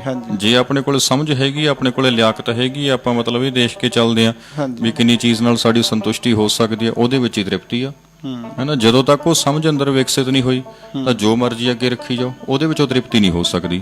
ਸੋ ਗੁਰਬਾਣੀ ਨੂੰ ਇਸ ਰੂਪ ਦੇ ਵਿੱਚ ਆਪਾਂ ਸਮਝ ਕੇ ਚੱਲੀਏ, ਗੁਰਬਾਣੀ ਨੂੰ ਇਸ ਰੂਪ ਦੇ ਵਿੱਚ ਆਪਾਂ ਆਪਣੇ ਨਾਲ ਲੈ ਕੇ ਚੱਲੀਏ, ਹੈਨਾ। ਤਾਂ ਹੁਣ ਅੱਗੋਂ ਗੁਰੂ ਪਾਤਸ਼ਾਹ ਲਿਖਦੇ ਆ ਵੀ ਸਹਸ ਸਿਆਣਪਾਂ ਲੱਖ ਹੋਣ ਤਾਂ ਇੱਕ ਨਾ ਚੱਲੈ ਨਾਲ। ਹਾਂਜੀ, ਜਿਹੜੀਆਂ ਮਤਲਬ ਸਿਆਣਪਾਂ ਨੇ ਦੁਨੀਆ ਵਾਲੀਆਂ, ਚਤਰਾਈਆਂ, ਚਲਾਕੀਆਂ, ਜਿਨ੍ਹਾਂ ਚਲਾਕੀਆਂ ਨਾਲ ਮਨੁੱਖ ਆਪਣੇ ਆਪ ਨੂੰ ਚਤਰ, ਸਿਆਣਾ ਦੁਨੀਆ 'ਚ ਵਿਖਾਉਣ ਦੀ ਕੋਸ਼ਿਸ਼ ਕਰਦਾ, ਉਹ ਜਿਹੜੀਆਂ ਸਿਆਣਪਾਂ ਨੇ, ਉਹ ਜਿਹੜੀਆਂ ਚਲਾਕੀਆਂ ਨੇ, ਉਹ ਚਲਾਕੀਆਂ ਤੇ ਸਿਆਣਪਾਂ ਅਸਲ ਜ਼ਿੰਦਗੀ 'ਚ ਆਪਣੇ ਕਿਸੇ ਕੰਮ ਨਹੀਂ ਆਉਂਦੀਆਂ, ਹੈਨਾ। ਇੱਥੇ ਸਿਆਣਪਾਂ ਦਾ ਅਰਥ ਖੈਰ ਠੀਕ ਹੈ, ਆਪੋ ਆਪਣੀ ਉਹ ਹੈ। ਮੈਂ ਸਮਝਦਾ ਵੀ ਜ਼ਿਆਦਾਤਰ ਇਹਨੂੰ ਚਲਾਕੀਆਂ ਤੇ ਹੀ ਵਰਤਿਆ ਜਾਵੇ, ਕਿਉਂਕਿ ਸਿਆਣੇ ਤਾਂ ਸਤਿਗੁਰੂ ਆਪਾਂ ਨੂੰ ਬਣਾਉਂਦੇ ਵੀ ਹੈ ਨਾ। ਉਹੀ ਹੈ ਨਾ, ਸਿਆਣਪ ਤੋਂ ਭਾਵ ਚਲਾਕੀ ਜੀ। ਹਾਂਜੀ, ਹਾਂਜੀ। ਚਲਾਕੀ ਕਰਕੇ ਆਪਣੇ ਆਪ ਨੂੰ ਇਹ ਸਿੱਧ ਕਰਨਾ, ਹੈਨਾ, ਵੀ ਮੈਂ ਬਹੁਤ ਵੱਡਾ ਜਿਹੜਾ ਹੈਗਾ ਉਹ ਕਿਸੇ ਵੀ ਚੀਜ਼ ਦਾ ਮਾਹਰ ਆ ਜਾਂ ਕੁਝ ਵੀ ਆ, ਉਹ ਪੱਲੇ ਹੋਣੀ ਨਾ, ਅਸਲ ਚੀਜ਼ ਪੱਲੇ ਹੋਣੀ ਨਾ, ਪਰ ਵਿਖਾਵਾ ਉਸ ਤੋਂ ਵੱਧ ਕਰਨਾ, ਉਹ ਚਲਾਕੀ ਹੈ ਜਿਹੜੀ। ਹੁਣ ਇਹ ਚੀਜ਼ਾਂ ਆਪਣੇ ਧਰਮ 'ਚ ਆਪਾਂ ਨੂੰ ਬਹੁਤ ਆਤ ਵਿੱਚ ਮਿਲ ਜਾਣਗੀਆਂ, ਜ਼ਿਆਦਾ ਜੀ, ਬਹੁਤ ਜ਼ਿਆਦਾ, ਹੈਨਾ। ਬੜੇ ਲੋਕਾਂ 'ਚ ਮਿਲ ਜਾਣਗੀਆਂ, ਜਾਣੀ ਉਹ ਜਿਉਂ ਚੱਕਦੇ ਆ ਕੋਈ ਨਾ ਕੋਈ ਚੀਜ਼ ਕਰਕੇ ਫਿਰ ਤੁਰ ਪੈਂਦੇ ਅੱਗੇ ਦੀ ਅੱਗੇ ਜਾਈ ਜਾਂਦੇ ਆ। ਹੁਣ ਉਹਨਾਂ ਚਲਾਕੀਆਂ ਰਾਹੀਂ ਉਹ ਸਿੱਧ ਕਰਨ ਦੀ ਕੋਸ਼ਿਸ਼ ਕਰਦੇ ਵੀ ਅਸੀਂ ਪਤਾ ਨਹੀਂ ਬਹੁਤ ਜ਼ਿਆਦਾ ਗਿਆਨਵਾਨ ਆ, ਬਹੁਤ ਮਹਾਨ ਆ, ਸਾਨੂੰ ਬਾਹਲਾ ਪਤਾ। ਅਸਲ ਦੇ ਵਿੱਚ ਜਿਹੜੀਆਂ ਉਹ ਚਲਾਕੀਆਂ ਹੁੰਦੀਆਂ, ਜਦੋਂ ਉਹਨਾਂ ਨੂੰ ਆਖੋ ਵੀ ਇਹਨਾਂ ਰਾਹੀਂ ਆਪਣੀ ਜ਼ਿੰਦਗੀ ਤੇ ਆਪਣਾ ਸਮਾਜ ਵਧੀਆ ਬਣਾਓ, ਉੱਥੇ ਨਹੀਂ ਉਹ ਲਾਗੂ ਹੁੰਦੀਆਂ, ਹੈਨਾ। ਸਿਆਣਪ ਤਾਂ ਉਹ ਹੈ, ਚੁਸਤੀ ਤਾਂ ਆਪਾਂ ਉਹਨੂੰ ਕਹਿ ਸਕਦੇ ਹਾਂ ਜਿਹੜੀ ਚੁਸਤੀ ਆਪਣਾ ਜੀਵਨ ਵੀ ਚੰਗਾ ਬਣਾਏ, ਅੱਗੇ ਉਹ ਸਮਾਜ ਨੂੰ ਵੀ ਸਹੀ ਸੇਧ ਦੇਵੇ, ਹਾਂਜੀ, ਹਾਂਜੀ, ਹੈਨਾ ਜੀ। ਜਾਣੀ ਜੇ ਆਪਾਂ ਕਹਿ ਲਈਏ ਵੀ ਉਹਨਾਂ ਦੇ ਕੀਤੇ ਹੋਏ ਕੰਮਾਂ ਚੋਂ ਹੀ ਝਲਕ ਪੈਂਦੀ ਹੈ ਸਿਆਣਪ ਦੀ, ਤਾਂ ਬਹੁਤਾ ਕਹਿ ਕੇ ਦੱਸਣ ਦੀ ਲੋੜ ਨਹੀਂ। ਜਿਹੜਾ ਉਹਦਾ ਕਿਰਦਾਰ ਹੈ ਮਨੁੱਖ ਦਾ, ਉਹੀ ਦੱਸ ਦਿੰਦਾ ਵੀ ਇਹ ਸਮਝਦਾਰ ਹੈ, ਸਿਆਣਾ ਹੈ। ਬਿਲਕੁਲ ਜੀ, ਹਾਂਜੀ, ਹਾਂ। ਉਹ ਮੈਂ ਅੱਜ ਗੱਲ ਵੀ ਕਰ ਰਿਹਾ ਸੀ, ਮੈਂ ਕਿਹਾ ਵੀ ਜਦੋਂ ਗੁਰੂ ਨਾਨਕ, ਉਹ ਮੰਨਿਆ ਜਾਂਦਾ ਵੀ ਠੱਗ ਕੋਲੇ ਗਏ ਸੱਜਣ ਕੋਲੇ, ਹਾਂਜੀ, ਵੀ ਜਦੋਂ ਗੁਰੂ ਨਾਨਕ ਤੇ ਮਰਦਾਨਾ ਜੀ ਉਹਦੇ ਘਰੇ ਵੜੇ ਹੋਣੇ ਆ, ਜਿਹੜੇ ਗੁਰੂ ਨਾਨਕ ਦੇ ਵਿਰੋਧੀ ਹੋਣੇ ਆ, ਰੌਲਾ ਤਾਂ ਪਾਇਆ ਹੋਊ ਉਹਨਾਂ ਨੇ ਬਹੁਤ ਜ਼ਿਆਦਾ ਜੀ, ਹਨਾ। ਵੀ ਉਹ ਵੜ ਗਿਆ ਬਾਬਾ ਥੋੜਾ ਠੱਗ ਨਾਲ, ਉਹ ਰਲ ਗਿਆ ਜਾ ਕੇ, ਹਨਾ, ਬੈਠ ਗਿਆ ਉੱਥੇ। ਜਿਹੜੀ ਉੱਥੋਂ ਮਲਕ ਭਾਗੋ ਤੱਕ ਸ਼ਿਕਾਇਤ ਤਾਈਓ ਗਈ ਜੇ ਪਤਾ ਸੀਗਾ, ਜੇ ਰੌਲਾ ਸੀ। ਹਾਂਜੀ, ਹਾਂਜੀ। ਤਾਂ ਹੁਣ ਉਹ ਜੇ ਮਤਲਬ ਉੱਥੇ ਗੁਰੂ ਸਾਹਿਬ ਖੜ ਕੇ ਬਾਰ ਮੂਹਰੇ ਸਪਸ਼ਟੀਕਰਨ ਦੇਣ ਲੱਗ ਜਾਂਦੇ ਵੀ ਨਹੀਂ ਮੈਂ ਤਾਂ ਇਹਨੂੰ ਸਮਝਾਉਣ ਚੱਲਿਆ, ਉਹ ਕਹਿੰਦੇ ਬੋਲੀ ਜਾਣ ਦੇ। ਹਾਂਜੀ ਹਾਂਜੀ ਹੈਨਾ, ਵੀ ਇਹਨਾਂ ਦਾ ਕੰਮ ਹੀ ਹੈ ਬੋਲਣਾ, ਆਪਾਂ ਇਹਨਾਂ ਨਾਲ ਮੱਥਾ ਨਹੀਂ ਮਾਰਨਾ, ਆਪਾਂ ਆਪਣਾ ਕੰਮ ਕਰਦੇ ਚੱਲੀਏ। ਉਹ ਉਹਦੇ ਕੋਲ ਬੈਠੇ, ਉਹਦੀ ਕਲਾਸ ਲਾਈ, ਉਹਨੂੰ ਸਮਝਾਇਆ, ਫਿਰ ਜਦੋਂ ਉਹਦੇ ਕੋਲ ਬਾਹਰ ਨਿਕਲਦੇ ਆ ਫਿਰ ਉਹਨਾਂ ਹੀ ਲੋਕਾਂ ਦੀ ਬੋਲਤੀ ਬੰਦ ਹੋ ਜਾਂਦੀ ਆ। ਹੈਨਾ, ਜਿਹੜੀ ਗੁਰੂ ਸਾਹਿਬ ਨੇ ਆਪਣੇ ਕੰਮਾਂ ਰਾਹੀਂ ਗੱਲਾਂ ਦਾ ਜਵਾਬ ਦਿੱਤਾ। ਉਹਨਾਂ ਨੇ ਉੱਥੇ ਮਸਲੇ ਨੂੰ ਉਲਝਾਉਣ ਦੀ ਕੋਸ਼ਿਸ਼ ਨਹੀਂ ਕੀਤੀ। ਹੈਨਾ, ਸਿਆਣਪ ਇਹੀ ਆ ਜਿਹੜੀ ਅਸਲ ਜ਼ਿੰਦਗੀ 'ਚ ਕੰਮ ਆਉਂਦੀ ਹੈ। ਹੁਣ ਇਹ ਸਿਆਣਪ ਨੂੰ ਛੱਡ ਕੇ ਉਦਾਂ ਹੀ ਆਪਣੇ ਆਪ ਨੂੰ ਮਤਲਬ ਦੱਸੀ ਜਾਣਾ ਵੀ ਹਾਂਜੀ ਮੈਂ ਵਿਦਵਾਨ ਆ, ਮੈਂ ਬਹੁਤ, ਗੁਰੂ ਸਾਹਿਬ ਕਿੱਡੇ ਗਿਆਨਵਾਨ ਨੇ, ਪਰ ਉਹਨਾਂ ਨੇ ਆਪਣਾ ਸਾਰਾ ਗਿਆਨ, ਆਪਣੀ ਸਾਰੀ ਸਮਝ ਸੰਸਾਰ ਨੂੰ, ਦੁਨੀਆ ਨੂੰ ਸਹੀ ਰਾਹ ਦਿਖਾਉਣ ਤੇ ਲਾਈ ਹੈ। ਕਿੰਨਾ ਲੰਮਾ ਸਮਾਂ ਪ੍ਰਚਾਰਕ ਦੌਰੇ ਕਰਕੇ, ਹਨਾ। ਪਰ ਆਪਣੇ ਇੱਥੇ ਕੀ ਹੈ, ਗਿਆਨ ਚਤਰਾਈਆਂ ਦੂਜੇ ਨੂੰ ਨੀਵਾਂ ਦਿਖਾਉਣ ਲਈ ਵਰਤੀਆਂ ਜਾਂਦੀਆਂ।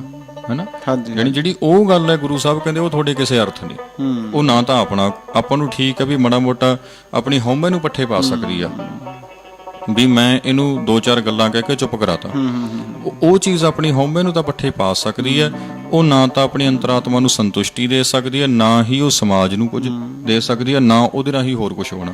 ਹੈਨਾ, ਜਿਹੜੀ ਅਸਲ ਪ੍ਰਾਪਤੀ ਹੈ ਉਹ ਪ੍ਰਾਪਤੀ ਹੈਗੀ ਹੈ ਵੀ ਸਹੀ ਸਮਝ ਨੂੰ ਆਪਣੇ ਅੰਦਰ ਪੈਦਾ ਕਰਨਾ ਤੇ ਉਹਦੇ ਰਾਹੀਂ ਸੰਸਾਰ ਨੂੰ ਵਧੀਆ ਬਣਾਉਣਾ। ਤਾਂ ਇਦਾਂ ਹੀ ਜੀ ਗੁਰੂ ਸਾਹਿਬ ਕਹਿੰਦੇ ਆ ਬਈ ਸਹਿਜ ਸਿਆਣਪਾਂ ਲੱਖ ਹੋਣ ਤਾਂ ਇੱਕ ਨਾ ਚੱਲੈ ਨਾਲ, ਵੀ ਜਿਹੜੀਆਂ ਸਾਡੀਆਂ ਚਲਾਕੀਆਂ ਨੇ, ਚਤਰਾਈਆਂ ਨੇ, ਜਿਹੜੀਆਂ ਦੇ ਰਾਹੀਂ ਅਸੀਂ ਆਪਣੇ ਆਪ ਨੂੰ ਸਿਆਣਾ ਦਰਸਾਉਣ ਦੀ ਕੋਸ਼ਿਸ਼ ਕਰਦੇ ਹਾਂ, ਉਹ ਕਿਸੇ ਅਰਥ ਨਹੀਂ।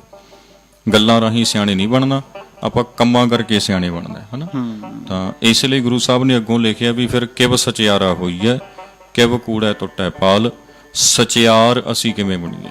ਹਾਂਜੀ, ਹੈਨਾ, ਜਿਹੜੀ ਕੂੜ ਦੀ ਪਾਲ ਹੈ, ਕੂੜ ਤੋਂ ਭਾਵ ਝੂਠ ਹੈ ਨਾ ਜੀ। ਹਾਂਜੀ, ਵੀ ਜਿਹੜੀ ਝੂਠ ਦੀ, ਭਰਮ ਦੀ, ਕੂੜ ਦੀ ਜਿਹੜੀ ਦੀਵਾਰ ਹੈਗੀ ਆ, ਪਾਲ ਦਾ ਅਰਥ ਦੀਵਾਰ। ਹਨਾ, ਵੀ ਜਿਹੜੀ ਦੀਵਾਰ ਸਾਡੇ ਚ ਤੇ ਰੱਬ ਚ ਬਣ ਗਈ, ਜਿਹੜੀ ਸਾਨੂੰ ਰੱਬ ਦੇ ਨੇੜੇ ਨਹੀਂ ਹੋਣ ਦਿੰਦੀ, ਹੈਨਾ, ਉਹਨੂੰ ਕਿਵੇਂ ਸਿੱਟੀਏ? ਉਹ ਤਾਂ ਸਮਝ ਨਾਲ ਸਿੱਟਣੀ ਪੈਣੀ ਹੈ ਜੀ।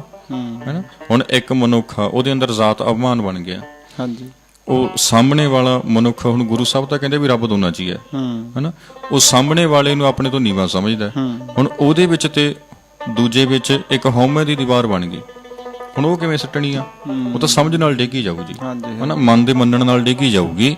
ਬਈ ਜਿਹੜੀ ਦੀਵਾਰ ਸਾਡੇ ਅੰਦਰ ਫਾਸਲੇ ਤੇ ਵਖਰੇਵੇਂ ਪੈਦਾ ਕਰਦੀ ਹੈ, ਉਹ ਦੀਵਾਰ ਨੂੰ ਅਸੀਂ ਸਮਝ ਨਾਲ ਡੇਗ ਸਕਦੇ ਹਾਂ। ਹਨਾ, ਗੁਰੂ ਸਾਹਿਬ ਕਹਿੰਦੇ ਵੀ ਇਹ ਫਿਰ ਕਿਵੇਂ ਡਿੱਗੇ? ਕਿਉਂਕਿ ਆਹ ਤੀਰਥਾਂ ਤੇ ਨਹਾਤਿਆਂ, ਚੁੱਪ ਰਹਿਆਂ, ਸਿਆਣਪਾਂ ਵਰਤਿਆਂ ਜਾਂ ਪਦਾਰਥਾਂ ਨੂੰ ਭੋਗਿਆਂ, ਇਹ ਚੀਜ਼ਾਂ ਨਹੀਂ ਮਨ ਵਿੱਚੋਂ ਜਾਂਦੀਆਂ, ਫਿਰ ਇਹ ਕਿਵੇਂ ਟੁੱਟਣੀਆਂ? ਤਾਂ ਅੱਗੋਂ ਦੱਸਦੇ ਆ ਗੁਰੂ ਸਾਹਿਬ, ਕਹਿੰਦੇ ਹੁਕਮ ਰਜ਼ਾਈ ਚੱਲਣਾ, ਨਾਨਕ ਲਿਖਿਆ ਨਾਲ। ਗੁਰੂ ਸਾਹਿਬ ਕਹਿੰਦੇ ਭਾਈ ਵੀ ਜਿਹੜਾ ਹੁਕਮ ਸਾਡੇ ਨਾਲ ਲਿਖਿਆ ਹੋਇਆ, ਹੈਨਾ, ਵੀ ਜਿਸ ਹੁਕਮ ਦੀ ਰਾਹੀਂ ਸੰਸਾਰ 'ਚ ਆਪਾਂ ਆਏ ਆ, ਹੈਨਾ, ਜਿਹੜਾ ਉਹ ਹੁਕਮ ਹੈ ਪਰਮੇਸ਼ਰ ਦਾ, ਜਿਹੜਾ ਨੇਮ ਹੈ ਵਾਹਿਗੁਰੂ ਦਾ, ਜਿਹੜਾ ਰੱਬ ਨੇ ਇੱਕ ਬਣਾ ਦਿੱਤਾ ਢਾਂਚਾ ਸਾਰਾ, ਉਹਨੂੰ ਜਦੋਂ ਆਪਾਂ ਸਮਝ ਲਿਆ, ਉਹਦੇ ਵਿੱਚ ਜਦੋਂ ਆਪਾਂ ਆ ਗਏ, ਉਹਦੇ ਅਨੁਸਾਰ ਜਦੋਂ ਆਪਾਂ ਚੱਲ ਪਏ, ਫਿਰ ਹੀ ਜਿਹੜੀ ਕੂੜ ਦੀ ਪਾਲ ਹੈ ਉਹ ਤੋੜੀ ਜਾ ਸਕਦੀ ਹੈ। ਜਦੋਂ ਸਹੀ ਰੂਪ 'ਚ ਆਪਾਂ ਸਮਝ ਕੇ ਚੱਲਾਂਗੇ ਸੰਸਾਰ ਦੇ ਵਰਤਾਰੇ ਨੂੰ, ਆਪਣੇ ਆਪ ਨੂੰ, ਆਪਾਂ ਉਹਦੇ ਵਿੱਚ ਉਹਨੂੰ ਫਿੱਟ ਕਰਕੇ ਫਿਰ ਜਿਹੜੇ ਆਪਣੇ ਮਨ 'ਚ ਭਰਮ ਭੁਲੇਖੇ ਪਏ ਹੋਏ ਆ ਉਹਨਾਂ ਨੂੰ ਖਤਮ ਕਰਾਂਗੇ, ਫਿਰ ਹੀ ਕੂੜ ਦੀ ਪਾਲ ਟੁੱਟੇਗੀ। ਹੈ ਨਾ ਜੀ, ਜਿਹੜੀ ਇਹ ਭਰਮ ਦੀ ਬਣੀ ਹੋਈ ਆ ਕੰਧ, ਉਹ ਗੁਰੂ ਸਾਹਿਬ ਨੇ ਗਿਆਨ ਨਾਲ ਤੋੜੀ ਹੈ, ਗਿਆਨ ਨਾਲ ਕੱਢੀ, ਭਾਵੇਂ ਉਹ ਕਿਸੇ ਨਾਲ ਵੀ ਹੋਵੇ। ਸੋ ਇਹ ਗੁਰੂ ਸਾਹਿਬ ਦਾ ਪਹਿਲੀ ਪੌੜੀ ਦਾ ਉਪਦੇਸ਼ ਹੈ ਜੀ। ਹਾਂ, ਤਕਰੀਬਨ ਆਪਾਂ ਇੱਥੇ ਵੀ ਜਦੋਂ ਕੂੜ ਦੀ ਪਾਲ ਟੁੱਟੀ ਜਾਂ ਹੁਕਮ ਰਜਾਈ ਚੱਲਣਾ, ਹੁਕਮ ਨੂੰ ਜਦੋਂ ਮਨੁੱਖ ਸਮਝਦਾ ਤਾਂ ਉਹਦੇ ਮਨ 'ਚ ਜਦੋਂ ਸਮਝਣ ਵਾਲੀ ਪਾਸੇ ਮਨੁੱਖ ਤੁਰਦਾ ਤਾਂ ਹੌਲੀ ਹੌਲੀ ਸਮਝ ਲੱਗਣੀ ਸ਼ੁਰੂ ਹੁੰਦੀ ਹੈ ਵੀ ਇਹ ਜਗਤ ਵੀ ਇੱਕ ਖੇਡ ਹੈ, ਹਨਾ, ਕੁਦਰਤ ਦਾ ਹਿੱਸਾ ਹੈ, ਵੀ ਪ੍ਰਮਾਤਮਾ ਨੇ ਮੈਨੂੰ ਸੰਸਾਰ ਤੇ ਭੇਜਿਆ, ਪੰਜ ਤੱਤਾਂ ਦਾ ਇਹ ਪੁਤਲਾ ਬਣਿਆ, ਹਨਾ। ਉੱਥੇ ਜਾ ਕੇ ਫਿਰ ਆਪਣੀ ਕੂੜ ਦੀ ਪਾਲ ਹੈ ਜਿਹੜੀ, ਜਿਵੇਂ ਆਪਾਂ ਹੋਰ ਥੋੜਾ ਜਿਹਾ ਵਿਸਥਾਰ ਕਰ ਲਈਏ ਇਸ ਦਾ, ਵੀ ਟੁੱਟਣੀ ਸ਼ੁਰੂ ਹੋ ਜਾਂਦੀ ਹੈ। ਵੀ ਮੈਂ ਕੁਝ ਵੀ ਨਹੀਂ, ਇੱਕ ਉਹਦੇ ਹੁਕਮ ਦੇ ਵਿੱਚ ਹੀ, ਜਿਹੜੀ ਇਹ ਕੁਦਰਤ ਦੇ ਵਿੱਚ ਵਸਿਆ ਹੋਇਆ ਪ੍ਰਮਾਤਮਾ, ਕਿੱਦਾਂ ਆਪਾਂ ਦੇਖੋ ਕਿਵੇਂ ਮਾਤਾ ਦੇ ਪੇਟ ਦੇ ਵਿੱਚ ਬਨਾਵਟ ਬਣੀ, ਇਸ ਧਰਤੀ ਤੇ ਆਏ ਆਪਾਂ, ਮਾਟੀ ਕਾ ਪੁਤਲਾ ਕੈਸੇ ਵੀ ਨੱਚਦੇ ਆਪਣੇ ਨਾਮ ਦੇ ਉੱਪਰ। ਜੇ ਕੋਈ ਮਾੜਾ ਮੋਟਾ ਪੜ੍ਹ ਲਿਖ ਲੈਨੇ ਆ ਜਾਂ ਹੋਰ ਕੋਈ ਚੰਗੇ ਗੁਣ ਗ੍ਰਹਿਣ ਵੀ ਕਰਦਾ ਤਾਂ ਨਾਲ ਦੀ ਨਾਲ ਹੰਕਾਰ ਹੋਰ ਵਧੇਰੇ ਹਾਵੀ ਹੋ ਜਾਂਦਾ। ਪਰ ਸਚਿਆਰਾ ਅਸਲ ਦੇ ਵਿੱਚ ਹੁਕਮ ਨੂੰ ਹੀ ਸਮਝ ਕੇ, ਮੰਨ ਕੇ ਜਾਣੀ, ਉਸ ਕਾਨੂੰਨ ਨੂੰ ਵੇਖ ਕੇ ਫਿਰ ਮਨੁੱਖ ਦਾ ਹੰਕਾਰ ਢੈਲਾ ਹੋ ਜਾਂਦਾ ਵੀ ਇਹ ਤੇ ਇੱਕ ਖੇਡ ਹੈ, ਖੇਡਦਾ ਹੈ। ਬਿਲਕੁਲ ਜੀ, ਉਹੀ ਹੈ ਨਾ, ਹਕੀਕਤ ਨੂੰ ਵੇਖਣਾ, ਉਹਦੇ ਨਾਲ ਸਮਝ ਪਾਉਣੀ ਹੈ ਨਾ, ਉਹਦੇ ਨਾਲ ਜੁੜ ਕੇ ਚੱਲਣਾ, ਮਤਲਬ ਉਹ ਚੀਜ਼ ਨੂੰ ਆਪਣੇ ਧਿਆਨ 'ਚ ਰੱਖ ਕੇ ਚੱਲਣਾ ਬਈ ਮੇਰੇ ਵਿੱਚ ਤੇ ਬਾਕੀਆਂ 'ਚ ਫਰਕ ਕੋਈ ਨਹੀਂ। ਹਾਂਜੀ ਹਾਂਜੀ ਹੈ ਨਾ, ਇਹੀ ਚੀਜ਼ ਨੂੰ ਮਤਲਬ ਗੁਰੂ ਸਾਹਿਬ ਨੇ ਬਾਣੀ 'ਚ ਲਿਖਿਆ ਨਾ, ਆਪਾਂ ਉਹ ਪੰਗਤੀ ਨਹੀਂ ਪੜ੍ਹਦੇ ਬਈ ਭਗਤ ਕਬੀਰ ਸਾਹਿਬ ਦੀ ਆਉਂਦੀ ਹੈ ਕਿ ਜੋ ਤੂੰ ਬ੍ਰਹਮਣ ਬ੍ਰਹਮਣੀ ਜਾਇਆ ਤਾਂ ਆਨ ਵਟ ਕਾਹੇ ਨਹੀਂ ਆਇਆ, ਹਨਾ। ਉਹਨਾਂ ਨੇ ਸਮਝ ਲਿਆ ਵਰਤਾਰਾ ਵੀ ਸੰਸਾਰ ਦੀ ਜਿਹੜੀ ਹੈਗੀ ਆ ਬਨਾਵਟ ਉਹ ਇੱਕੋ ਹੀ ਹੈ, ਉਹ ਰੱਬੀ ਨੇਮ ਦੇ ਵਿੱਚ ਇੱਕੋ ਹੀ ਹੋ ਰਹੀ ਆ, ਤਾਂ ਉਵੇਂ ਹੀ ਮੈਂ ਆ। ਜੇ ਆਪਾਂ ਉਹ ਕਹ ਲਈਏ ਬੱਲਲਾ ਨੂਰ ਪਾਇਆ ਕੁਦਰਤ ਕੇ ਸਭ। ਹਾਂਜੀ ਹਾਂ ਬਈ ਉਵੇਂ ਹੀ ਮੈਂ ਆ, ਉਵੇਂ ਹੀ ਬਾਕੀ ਸਾਰੇ ਨੇ, ਹਨਾ। ਜਦੋਂ ਉਹ ਚੀਜ਼ ਸਮਝ ਲਈ ਫਿਰ ਜਿਹੜਾ ਮਨ ਦੇ ਵਿੱਚੋਂ ਭਰਮ ਪਿਆ ਹੋਇਆ ਸੀ ਉਹ ਨਿਕਲ ਗਿਆ, ਉਹ ਦੂਰ ਹੋ ਗਿਆ। ਹਾਂਜੀ ਹਾਂ, ਹੁਣ ਇਹਨੂੰ ਮਤਲਬ ਕੱਢਣ ਵਾਸਤੇ ਜੀ ਸਮਝ ਲੈਣ ਦੀ ਲੋੜ ਆ, ਇਕਾਗਰਤਾ ਨਾਲ ਬੈਠ ਕੇ ਗੁਰਬਾਣੀ ਦਾ ਜਿਹੜਾ ਸ਼ਬਦ ਹੈ, ਗੁਰਬਾਣੀ ਦੀ ਵਿਚਾਰ ਹੈ, ਇਹਨੂੰ ਸਮਝਣ ਦੀ ਲੋੜ ਆ। ਜੇ ਆਪਾਂ ਚਾਹੁੰਦੇ ਆ ਵੀ ਇਹ ਆਪਣੇ ਪੱਲੇ ਪਵੇ ਗੱਲ, ਇਹ ਮਤਲਬ ਸਮਾਧੀਆਂ ਲਾ ਕੇ ਨਹੀਂ, ਹਨਾ, ਇਹ ਸਮਝ ਲੈ ਕੇ। ਹਾਂ, ਕਿੰਨਾ ਕੁ ਸਤਿਗੁਰੂ ਜੀ ਨੇ ਲਿਖਿਆ, ਗੁਰੂ ਸਾਹਿਬ ਨੇ ਦੱਸਤਾ। ਹਾਂ, ਚਲਾਕੀਆਂ ਨਾਲ ਵੀ ਨੇ। ਆਪਣੇ ਲੋਕ ਅੱਜ ਹੁਣ ਚੁੱਪ ਰਹਿ ਕੇ, ਉਹਨਾਂ ਨੇ ਮਤਲਬ ਉਹ ਉਦਾਂ ਦਾ ਸਿਸਟਮ ਬਣਾ ਲਿਆ, ਹਨਾ, ਵੀ ਪਹਿਲਾਂ ਤੁਸੀਂ ਸਮਾਧੀ ਲਾ ਕੇ ਐਂ ਬੈਠੋ ਜੀ, ਫਿਰ ਉਹ ਪਰਾਪਸੰਤੀ ਬੈਖਰੀ ਮਧਮਾ ਆਦਿ ਗੱਲ ਕਰਦੇ ਆ, ਹਨਾ, ਵੀ ਫਿਰ ਤੁਹਾਡਾ ਮੂੰਹ ਬਿਨਾ ਹਿੱਲੇ, ਜ਼ੁਬਾਨ ਬਿਨਾ ਬੋਲੇ, ਵੱਖੋ ਵੱਖਰੇ ਆਸਨ ਕਿੱਦਾਂ ਦੇ, ਕੋਈ ਕਿੱਦਾਂ ਚੌਂਕੜਾ ਮਾਰ ਕੇ, ਕੋਈ ਕਿੱਦਾਂ, ਫਿਰ ਵੱਖੋ ਵੱਖਰੇ ਸ਼ਬਦਾਂ ਦਾ ਰਟਨ ਵੀ। ਖੈਰ ਬਹੁਤ ਭੁਲੇਖਿਆਂ ਦੇ ਵਿੱਚ ਆਪਾਂ ਪਏ ਹੋਏ ਆ। ਖਾਸ ਜਦੋਂ ਗੁਰਬਾਣੀ ਨੂੰ ਸਮਝਦੇ ਆ ਉਦੋਂ ਇਹ ਭੁਲੇਖੇ ਨਿਕਲ ਕੇ ਉਦੋਂ ਸਮਝ ਲੱਗਦੀ ਹੈ ਵੀ ਅਸਲ ਸਿਮਰਨ ਕਿਸ ਚੀਜ਼ ਨੂੰ ਬਾਬੇ ਨਾਨਕ ਨੇ ਬਾਣੀ ਦੇ ਵਿੱਚ ਆਖਿਆ। ਹਾਂਜੀ ਹਾਂ, ਪਹਿਲੀ ਪੌੜੀ ਦਾ ਜਿਹੜਾ ਤੱਤ ਹੈ ਗੁਰੂ ਸਾਹਿਬ ਨੇ ਇਹੀ ਦਿੱਤਾ ਬਈ ਅਸੀਂ ਕੁਦਰਤ ਦੇ ਵਰਤਾਰੇ ਨੂੰ, ਪਰਮੇਸ਼ਰ ਦੇ ਵਰਤਾਰੇ ਨੂੰ, ਰੱਬ ਦੇ ਫੈਲਾਅ ਨੂੰ, ਅਨਕ ਭਾਂਤ ਹੋਏ ਪਸਰਿਆਂ ਨੂੰ ਸਮਝੀਏ, ਸਮਝ ਕੇ ਉਹਦੇ 'ਚ ਆਪਾਂ ਆਪਣੇ ਆਪ ਨੂੰ ਦੇਖੀਏ, ਆਪਾਂ ਸੰਸਾਰ ਨੂੰ ਦੇਖੀਏ, ਉਹਦੇ ਪ੍ਰਤੀ ਜਿਹੜੀਆਂ ਆਪਣੀਆਂ ਜ਼ਿੰਮੇਵਾਰੀਆਂ ਨੇ, ਆਪਣੇ ਫਰਜ਼ ਨੇ, ਆਪਾਂ ਉਹਨਾਂ ਦੀ ਪਛਾਣ ਕਰੀਏ। ਜਦੋਂ ਉਹ ਸਾਰੀ ਸਮਝ ਆ ਗਈ ਆਪਾਂ ਨੂੰ, ਫਿਰ ਉਹ ਆਪਣੇ ਆਪ ਜਿਹੜੀ ਕੂੜ ਦੀ ਪਾਲ ਹੈ ਉਹਨੇ ਟੁੱਟ ਜਾਣਾ। ਹਾਂਜੀ, ਹੈ ਨਾ ਜੀ, ਉਹਨੇ ਆਪਣੇ ਆਪ ਹੀ ਗਿਰ ਜਾਣਾ। ਸੋ ਇੰਨਾ ਕੁ ਜਿਹੜੀ ਹੈਗੀ ਉਹ ਆਪਾਂ ਨੂੰ ਮਤਲਬ ਸਮਝ ਪੈਂਦੀ ਆ। ਤਾਂ ਇਦੋਂ ਅੱਗੇ ਆਪਾਂ ਜਿਹੜੀ ਦੂਜੀ ਪੌੜੀ ਆ ਇਹਨੂੰ ਕਰ ਲਈਏ ਜੀ। ਹਾਂਜੀ ਹਾਂਜੀ ਕਰ ਲਓ। ਹਾਂ, ਤਾਂ ਦੂਸਰੀ ਪੌੜੀ ਸ਼ੁਰੂ ਹੋ ਜਾਂਦੀ ਹੈ ਜੀ ਅੱਗੇ। ਬਾਕੀ ਸਰੋਤਿਆਂ ਨੂੰ ਵੀ ਬੇਨਤੀ ਹੈ ਜੀ ਜੋ ਸਰਵਣ ਕਰ ਰਹੇ ਹੋ, ਪਹਿਲੀ ਪੌੜੀ ਦੇ ਪ੍ਰਤੀ ਆਪਾਂ ਤਕਰੀਬਨ ਸੰਪੂਰਨ ਕਰ ਚੁੱਕੇ ਹਾਂ। ਕੋਈ ਆਪ ਜੀ ਦੇ ਮਨ 'ਚ ਵੀ ਕੋਈ ਹੋਰ ਵੀ ਸੌਖੇ ਢੰਗ ਨਾਲ, ਜ਼ਰੂਰੀ ਨਹੀਂ ਹੈਗਾ ਵੀ ਜੇ ਤੁਹਾਨੂੰ ਕਿਤੇ ਕੋਈ ਲੱਗਦਾ ਤਾਂ ਆਪ ਜੀ ਵੀ ਕਾਲ ਕਰ ਸਕਦੇ ਹੋ।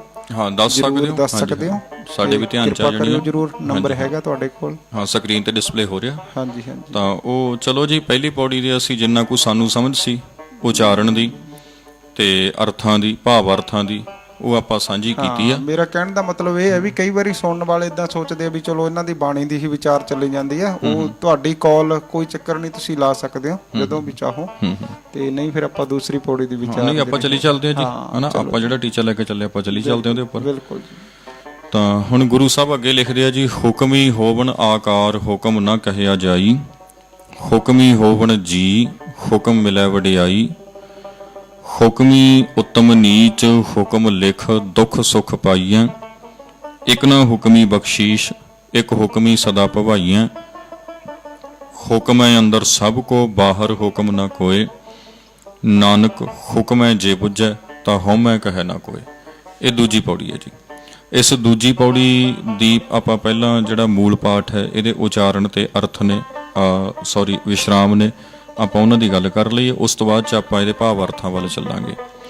ਸੋ ਪਹਿਲੀ ਪੰਕਤੀ ਹੈਗੀ ਆ, ਹੁਕਮੀ ਹੋਵਨ ਆਕਾਰ। ਆਕਾਰ ਦੇ ਉੱਪਰ ਆਪਾਂ ਵਿਸ਼ਰਾਮ ਦੇਣਾ। ਐੜੇ ਨੂੰ ਕੰਨਾ ਲੱਗਿਆ ਹੋਇਆ, ਇਹਨੂੰ ਆਕਾਰ ਨਹੀਂ ਕਹਿਣਾ, ਆਕਾਰ ਉਚਾਰਨ ਆਪਾਂ ਕਰਨਾ। ਹੁਕਮੀ ਹੋਵਨ ਆਕਾਰ, ਹੁਕਮ ਨਾ ਕਹਿਆ ਜਾਈ, ਜਾਈ ਪੜਨਾ ਇਹਨੂੰ, ਇੱਥੇ ਬਿੰਦੀ ਨਹੀਂ ਲਾਉਣੀ ਆਪਾਂ। ਤਾਂ ਅਗਲੀ ਪੰਕਤੀ ਹੈਗੀ ਆ, ਹੁਕਮੀ ਹੋਵਨ ਜੀ। ਇਹਦਾ ਉਚਾਰਨ ਆਪਾਂ ਜੀ ਕਰਨਾ। ਐੜੇ ਦਾ ਜਿਹੜਾ ਹੈਗਾ ਜੀ, ਐੜਾ ਮੁਕਤਾ, ਇਹਨੂੰ ਆਪਾਂ ਜਿਹੜਾ ਉਚਾਰਨ ਹੈ ਉਹਨੂੰ ਲੰਮਿਆਂ ਕਰਨ ਵਾਲੇ ਪਾਸੇ ਵਰਤਣਾ, ਹੈ ਨਾ। ਇਹਨੂੰ ਕਈ ਸਾਡੇ ਭਾਈ ਜਿਹੜੇ ਹੈਗਾ ਜੀ ਇੱਦਾਂ ਵੀ ਉਚਾਰਨ ਕਰਦੇ ਆ। ਉਹ ਐੜੇ ਦਾ ਉਚਾਰਨ ਆ ਦੇ ਕਰਕੇ ਨਾਲ ਦਿੰਦੇ ਆ। ਪਰ ਜਦੋਂ ਗੁਰਬਾਣੀ ਨੂੰ ਆਪਾਂ ਪੜ੍ਹਦੇ ਹਾਂ, ਪਾਠ ਕਰਦੇ ਹਾਂ, ਹੋਰ ਥਾਵਾਂ ਤੇ ਵੀ ਵੇਖਦੇ ਹਾਂ, ਹੋਰ ਅਰਥਾਂ 'ਚ ਵੀ ਵੇਖਦੇ ਹਾਂ, ਉੱਥੇ ਜਾ ਕੇ ਆਪਾਂ ਨੂੰ ਇਹ ਸਪਸ਼ਟ ਹੋ ਜਾਂਦਾ। ਕਿਉਂਕਿ ਜਿਹੜਾ ਜੀ ਸ਼ਬਦ ਹੈ ਉਹ ਕਈ ਥਾਵਾਂ ਤੇ ਸਤਿਕਾਰ ਬੋਧਕ ਰੂਪ 'ਚ ਵਰਤਿਆ ਗਿਆ, ਹੈ ਨਾ। ਜਿਵੇਂ ਸੋ ਪੁਰਖ ਆਪਾਂ ਪੜ੍ਹਦੇ ਹਾਂ, ਸੋ ਪੁਰਖ ਨਿਰੰਜਨ, ਹਰ ਪੁਰਖ ਨਿਰੰਜਨ, ਹਰ ਅਗਮਾ ਅਗਮ ਅਪਾਰ, ਸਭ ਧਿਆਵੈਂ ਤੁਧ ਜੀ। ਉੱਥੇ ਜੱਜੇ ਨੂੰ ਬਿਹਾਰੀ ਜੀ, ਉਹ ਸਤਿਕਾਰ ਬੋਧਕ ਹੈ। ਉੱਥੇ ਜਿਵੇਂ ਆਪਾਂ ਕਹਿ ਦਿੰਦੇ ਹਾਂ ਆਓ ਜੀ, ਬੈਠੋ ਜੀ, ਸੁਣਾਓ ਜੀ, ਖਾਓ ਜੀ, ਪੀਓ ਜੀ, ਉਹ ਜੀ ਸ਼ਬਦ ਹੈ ਸਤਿਕਾਰ ਬੋਧਕ। ਇੱਕ ਜੀ ਹੁੰਦਾ ਹੈ ਜਿਹੜਾ ਜੀਵ ਜੰਤੂਆਂ ਲਈ ਵਰਤਿਆ ਜਾਂਦਾ ਹੈ। ਗੁਰੂ ਗ੍ਰੰਥ ਸਾਹਿਬ ਦੇ ਵਿੱਚ ਜਿੱਥੇ ਜੀ ਸ਼ਬਦ ਜੀਵ ਜੰਤੂਆਂ ਲਈ ਵਰਤਿਆ ਗਿਆ, ਉੱਥੇ ਜੱਜੇ ਬਿਹਾਰੀ ਐੜਾ ਮੁਕਤਾ ਉਹਦੇ ਨਾਲ ਲਾਇਆ ਗਿਆ। ਸਤਿਕਾਰ ਬੋਧਕ ਜੀ ਜੱਜੇ ਬਿਹਾਰੀ ਊੜੇ ਨੂੰ ਔਂਕੜ ਰੂਪ 'ਚ ਵੀ ਵਰਤਿਆ ਗਿਆ। ਜੀਓ ਵੀ ਆਖਿਆ ਗਿਆ, ਹਰ ਜੀਓ ਨਿਮਾਣਿਆ ਤੂੰ ਮਾਣ। ਤੇ ਜੀਓ ਸ਼ਬਦ ਕਈ ਥਾਵਾਂ ਤੇ ਜਿੰਦ ਲਈ ਵੀ ਵਰਤਿਆ ਗਿਆ, ਜਿਵੇਂ ਹਰ ਜੀਓ ਗੁਫਾ ਅੰਦਰ ਰੱਖ ਕੇ ਬਾਜਾ ਪਾਉਣ ਵਜਾਇਆ, ਹੈ ਨਾ ਜੀ। ਤਾਂ ਹੁਣ ਜਾਣੀ ਇਹ ਉਚਾਰਨ ਹੈ ਜਿਹੜਾ ਥੋੜਾ ਸੰਗਤਾਂ ਨੇ ਉਹ ਧਿਆਨ ਨਾਲ ਕਰਨਾ ਹੈ, ਤਾਂ ਕਿ ਅਰਥ ਆਪਾਂ ਨੂੰ ਕਲੀਅਰ ਹੁੰਦੇ ਜਾਣ, ਅਰਥਾਂ ਦੇ ਵਿੱਚ ਆਪਣਾ ਕੋਈ ਵਖਰੇਵਾ ਨਾ ਪਵੇ। ਸੋ ਹੁਕਮੀ ਹੋਵਣ ਜੀ, ਇੱਥੇ ਵਿਸ਼ਰਾਮ ਦੇਣਾ ਆਪਾਂ। ਹੁਕਮ ਮਿਲੈ ਵਡਿਆਈ, ਹੁਕਮੀ ਉੱਤਮ ਨੀਚ, ਇੱਥੇ ਵਿਸ਼ਰਾਮ। ਹੁਕਮ ਲਿਖ, ਇੱਥੇ ਅਰਧ ਵਿਸ਼ਰਾਮ ਦੇਣਾ। ਦੁੱਖ ਸੁੱਖ ਪਾਈਐ, ਇਉਂ ਆਪਾਂ ਇਹ ਪੰਕਤੀ ਦਾ ਪਾਠ ਕਰਨਾ। ਪਾਈਐ, ਇਹਨੂੰ ਪਾਈਐ ਨਾ ਪੜਿਓ, ਕਿਉਂਕਿ ਬਹੁਵਚਨੀ ਕਿਰਿਆ ਹੈ। ਬਹੁਵਚਨੀ ਕਿਰਿਆ ਹੋਣ ਕਰਕੇ ਅੰਤ ਹਾਹੇ ਨੂੰ ਸਿਹਾਰੀ ਦਾ ਉਚਾਰਨ ਹੈ ਜਿਹੜਾ, ਉਹ ਵਿਆਕਰਨ ਦੇ ਵਿਦਵਾਨ ਮੰਨਦੇ ਆ ਵੀ ਉਹ ਨਾਸਕੀ ਹੁੰਦਾ। ਇਸ ਲਈ ਆਪਾਂ ਇਹਦਾ ਪਾਠ ਕਰਾਂਗੇ। ਲਿਖ ਦੁੱਖ ਸੁੱਖ ਪਾਈਐ। ਅੱਗੇ ਹੈਗਾ ਜੀ ਇੱਕ ਨਾ ਹੁਕਮੀ ਬਖਸ਼ੀਸ਼। ਦੋਵੇਂ ਬਖਸ਼ੀਸ਼ ਦੇ ਜਿਹੜੇ ਸੱਸੇ ਦੋਵਾਂ ਦੇ ਪੈਰ ਬਿੰਦੀ ਆਪਾਂ ਲਾਵਾਂਗੇ, ਤੇ ਉਚਾਰਨ ਦੇ ਵਿੱਚ ਆਪਾਂ ਥੋੜਾ ਜਿਹਾ ਧਿਆਨ ਰੱਖਾਂਗੇ। ਇੱਕ ਨਾ ਹੁਕਮੀ ਬਖਸ਼ੀਸ਼, ਇੱਥੇ ਆਪਾਂ ਵਿਸ਼ਰਾਮ ਦੇਾਂਗੇ। ਇੱਕ ਹੁਕਮੀ ਸਦਾ ਭਵਾਈਐ, ਭਵਾਈਐ, ਇੱਥੇ ਵੀ ਭਵਾਈਐ ਦੇ ਅੰਤ ਵਿੱਚ ਹਾਹੇ ਨੂੰ ਸਿਹਾਰੀ ਹੈ। ਇਹਦਾ ਉਚਾਰਨ ਆਪਾਂ ਭਵਾਈਐ ਹੈ ਨਾ ਕਰਕੇ ਬਹੁਵਚਨੀ ਕਿਰਿਆ ਨੂੰ ਨਾਸਕੀ ਉਚਾਰਨ ਦੇਵਾਂਗੇ, ਭਵਾਈਐ। ਅੱਗੇ ਹੈਗਾ ਹੁਕਮ ਹੈ ਅੰਦਰ ਸਭ ਕੋ ਦੇ ਉੱਪਰ ਵਿਸ਼ਰਾਮ ਹੈ ਜੀ। ਬਾਹਰ ਹੁਕਮ ਨਾ ਕੋਏ। ਤੇ ਅੰਤਲੀ ਪੰਕਤੀ ਹੈਗੀ ਹੈ ਨਾਨਕ, ਨਾਨਕ ਤੇ ਵਿਸ਼ਰਾਮ ਦੇਣਾ। ਹੁਕਮੈ ਜੇ ਬੁੱਝੈ ਤਾਂ ਹਉਮੈ ਕਹੈ ਨਾ ਕੋਏ, ਬੁੱਝੈ ਦੇ ਉੱਪਰ ਆਪਾਂ ਜਿਹੜਾ ਹੈਗਾ ਵਿਸ਼ਰਾਮ ਦੇਣਾ ਹੈ। ਸੋ ਇਹ ਤਾਂ ਸੀ ਮੂਲ ਪਾਠ ਤੇ ਉਚਾਰਨ ਦੇ ਸੰਬੰਧ ਵਿੱਚ। ਜਿੰਨੀ ਕੁ ਸਾਡੀ ਸਮਝ ਹੈ ਉਹਦੇ ਅਨੁਸਾਰ ਆਪਾਂ ਸੰਗਤ ਨਾਲ ਜਿਹੜੀ ਹੈਗੀ ਵਿਚਾਰ ਕੀਤੀ ਹੈ। ਇਸ ਤੋਂ ਅੱਗੇ ਜੇ ਕਿਸੇ ਹੋਰ ਨੇ ਆਪਣੀ ਕੋਈ ਵਿਚਾਰ ਦੇਣੀ ਹੋਵੇ ਉਚਾਰਨ ਦੇ ਪੱਖ ਤੋਂ, ਤਾਂ ਉਹ ਆਪਣੀ ਗੱਲ ਬੇਸ਼ੱਕ ਕਮੈਂਟ ਰੂਪ ਦੇ ਵਿੱਚ, ਬੇਸ਼ੱਕ ਕਾਲ ਰੂਪ ਦੇ ਵਿੱਚ ਉਹ ਕਰ ਸਕਦਾ ਹੈਗਾ। ਸੋ ਆਈਏ ਆਪਾਂ ਹੁਣ ਇਹਦੇ ਭਾਵ ਅਰਥਾਂ ਵੱਲ। ਇਸ ਦੂਜੀ ਪੌੜੀ ਦੇ ਵਿੱਚੋਂ ਗੁਰੂ ਸਾਹਿਬ ਆਪਣੇ ਭਾਵ ਅਰਥ ਕੀ ਦੇ ਰਹੇ ਨੇ। ਹੁਕਮੀ ਹੋਵਣ ਆਕਾਰ। ਆਕਾਰ ਤੋਂ ਆਪਾਂ ਅਰਥ ਲੈਂਦੇ ਹਾਂ ਜੀ ਵੀ ਜਿੰਨੇ ਵੀ ਸ਼ਕਲਾਂ ਨੇ, ਜਿੰਨੇ ਵੀ ਸਰੀਰ ਨੇ, ਜੋ ਵੀ ਆਪਾਂ ਨੂੰ ਦਿਸਦਾ ਹੈ ਨਾ, ਇਹ ਸਾਰੇ ਦਾ ਸਾਰਾ ਹੁਕਮੀ, ਇਹ ਜਿੰਨੇ ਵੀ ਨੇ ਇਹ ਹੁਕਮ ਵਿੱਚ ਬਣੇ ਹੋਏ ਨੇ।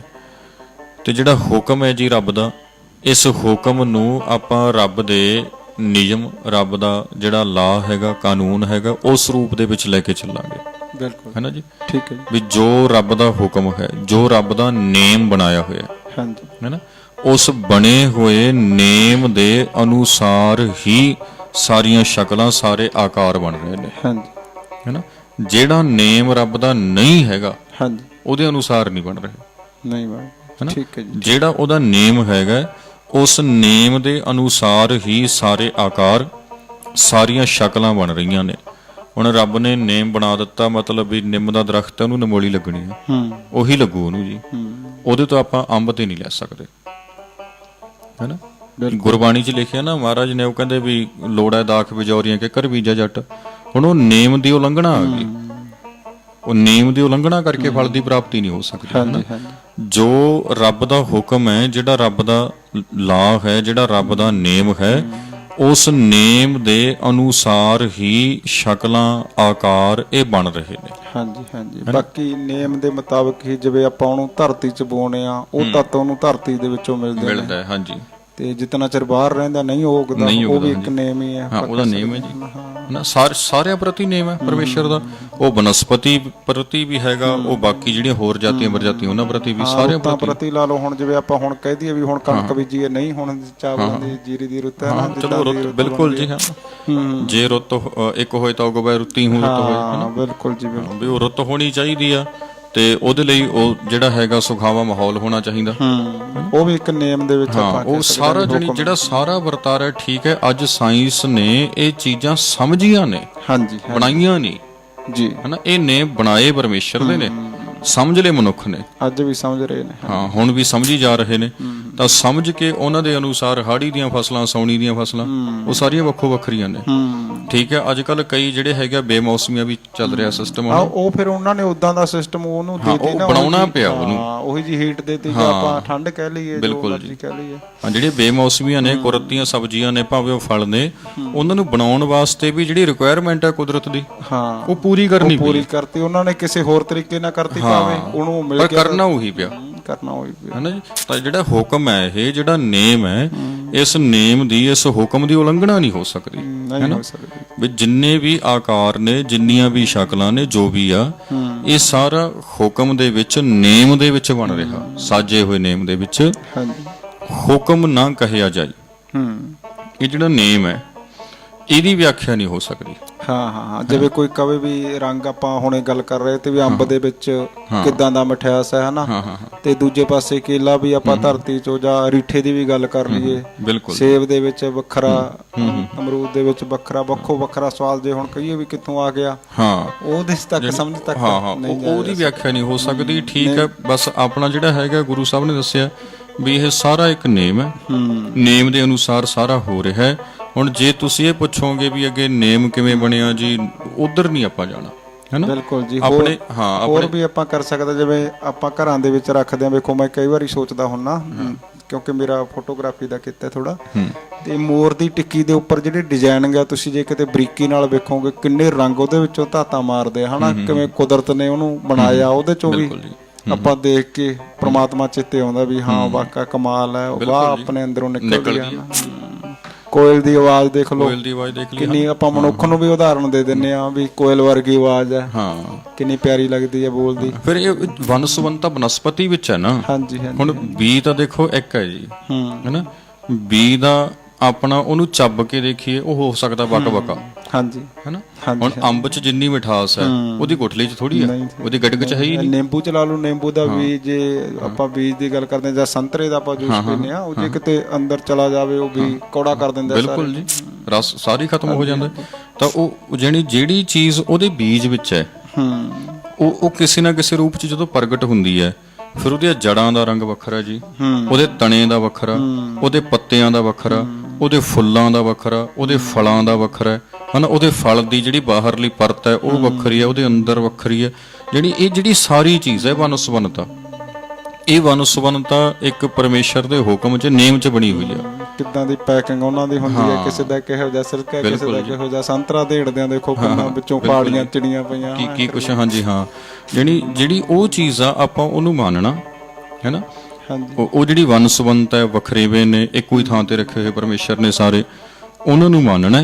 ਉਹੀ ਪਰਮੇਸ਼ਰ ਦਾ ਇੱਕ ਨੇਮ ਹੈ, ਜਿਸ ਨੇਮ ਦੇ ਵਿੱਚ ਉਹ ਸਾਰਾ ਕੁਝ ਬਣ ਰਿਹਾ, ਹਨਾ। ਇਸੇ ਨੇਮ 'ਚ ਸਾਰੇ ਜਿਹੜੇ ਹੈਗੇ ਆ, ਜਿੰਨਾ ਵੀ ਕੁਝ ਹੈਗਾ, ਲਿਵਿੰਗ ਥਿੰਗਸ ਜੋ ਵੀ ਨੇ, ਉਹ ਸਾਰੀਆਂ ਉਸ ਹੁਕਮ ਦੇ ਵਿੱਚ, ਨੇਮ ਦੇ ਵਿੱਚ ਚੱਲ ਰਹੀਆਂ ਨੇ।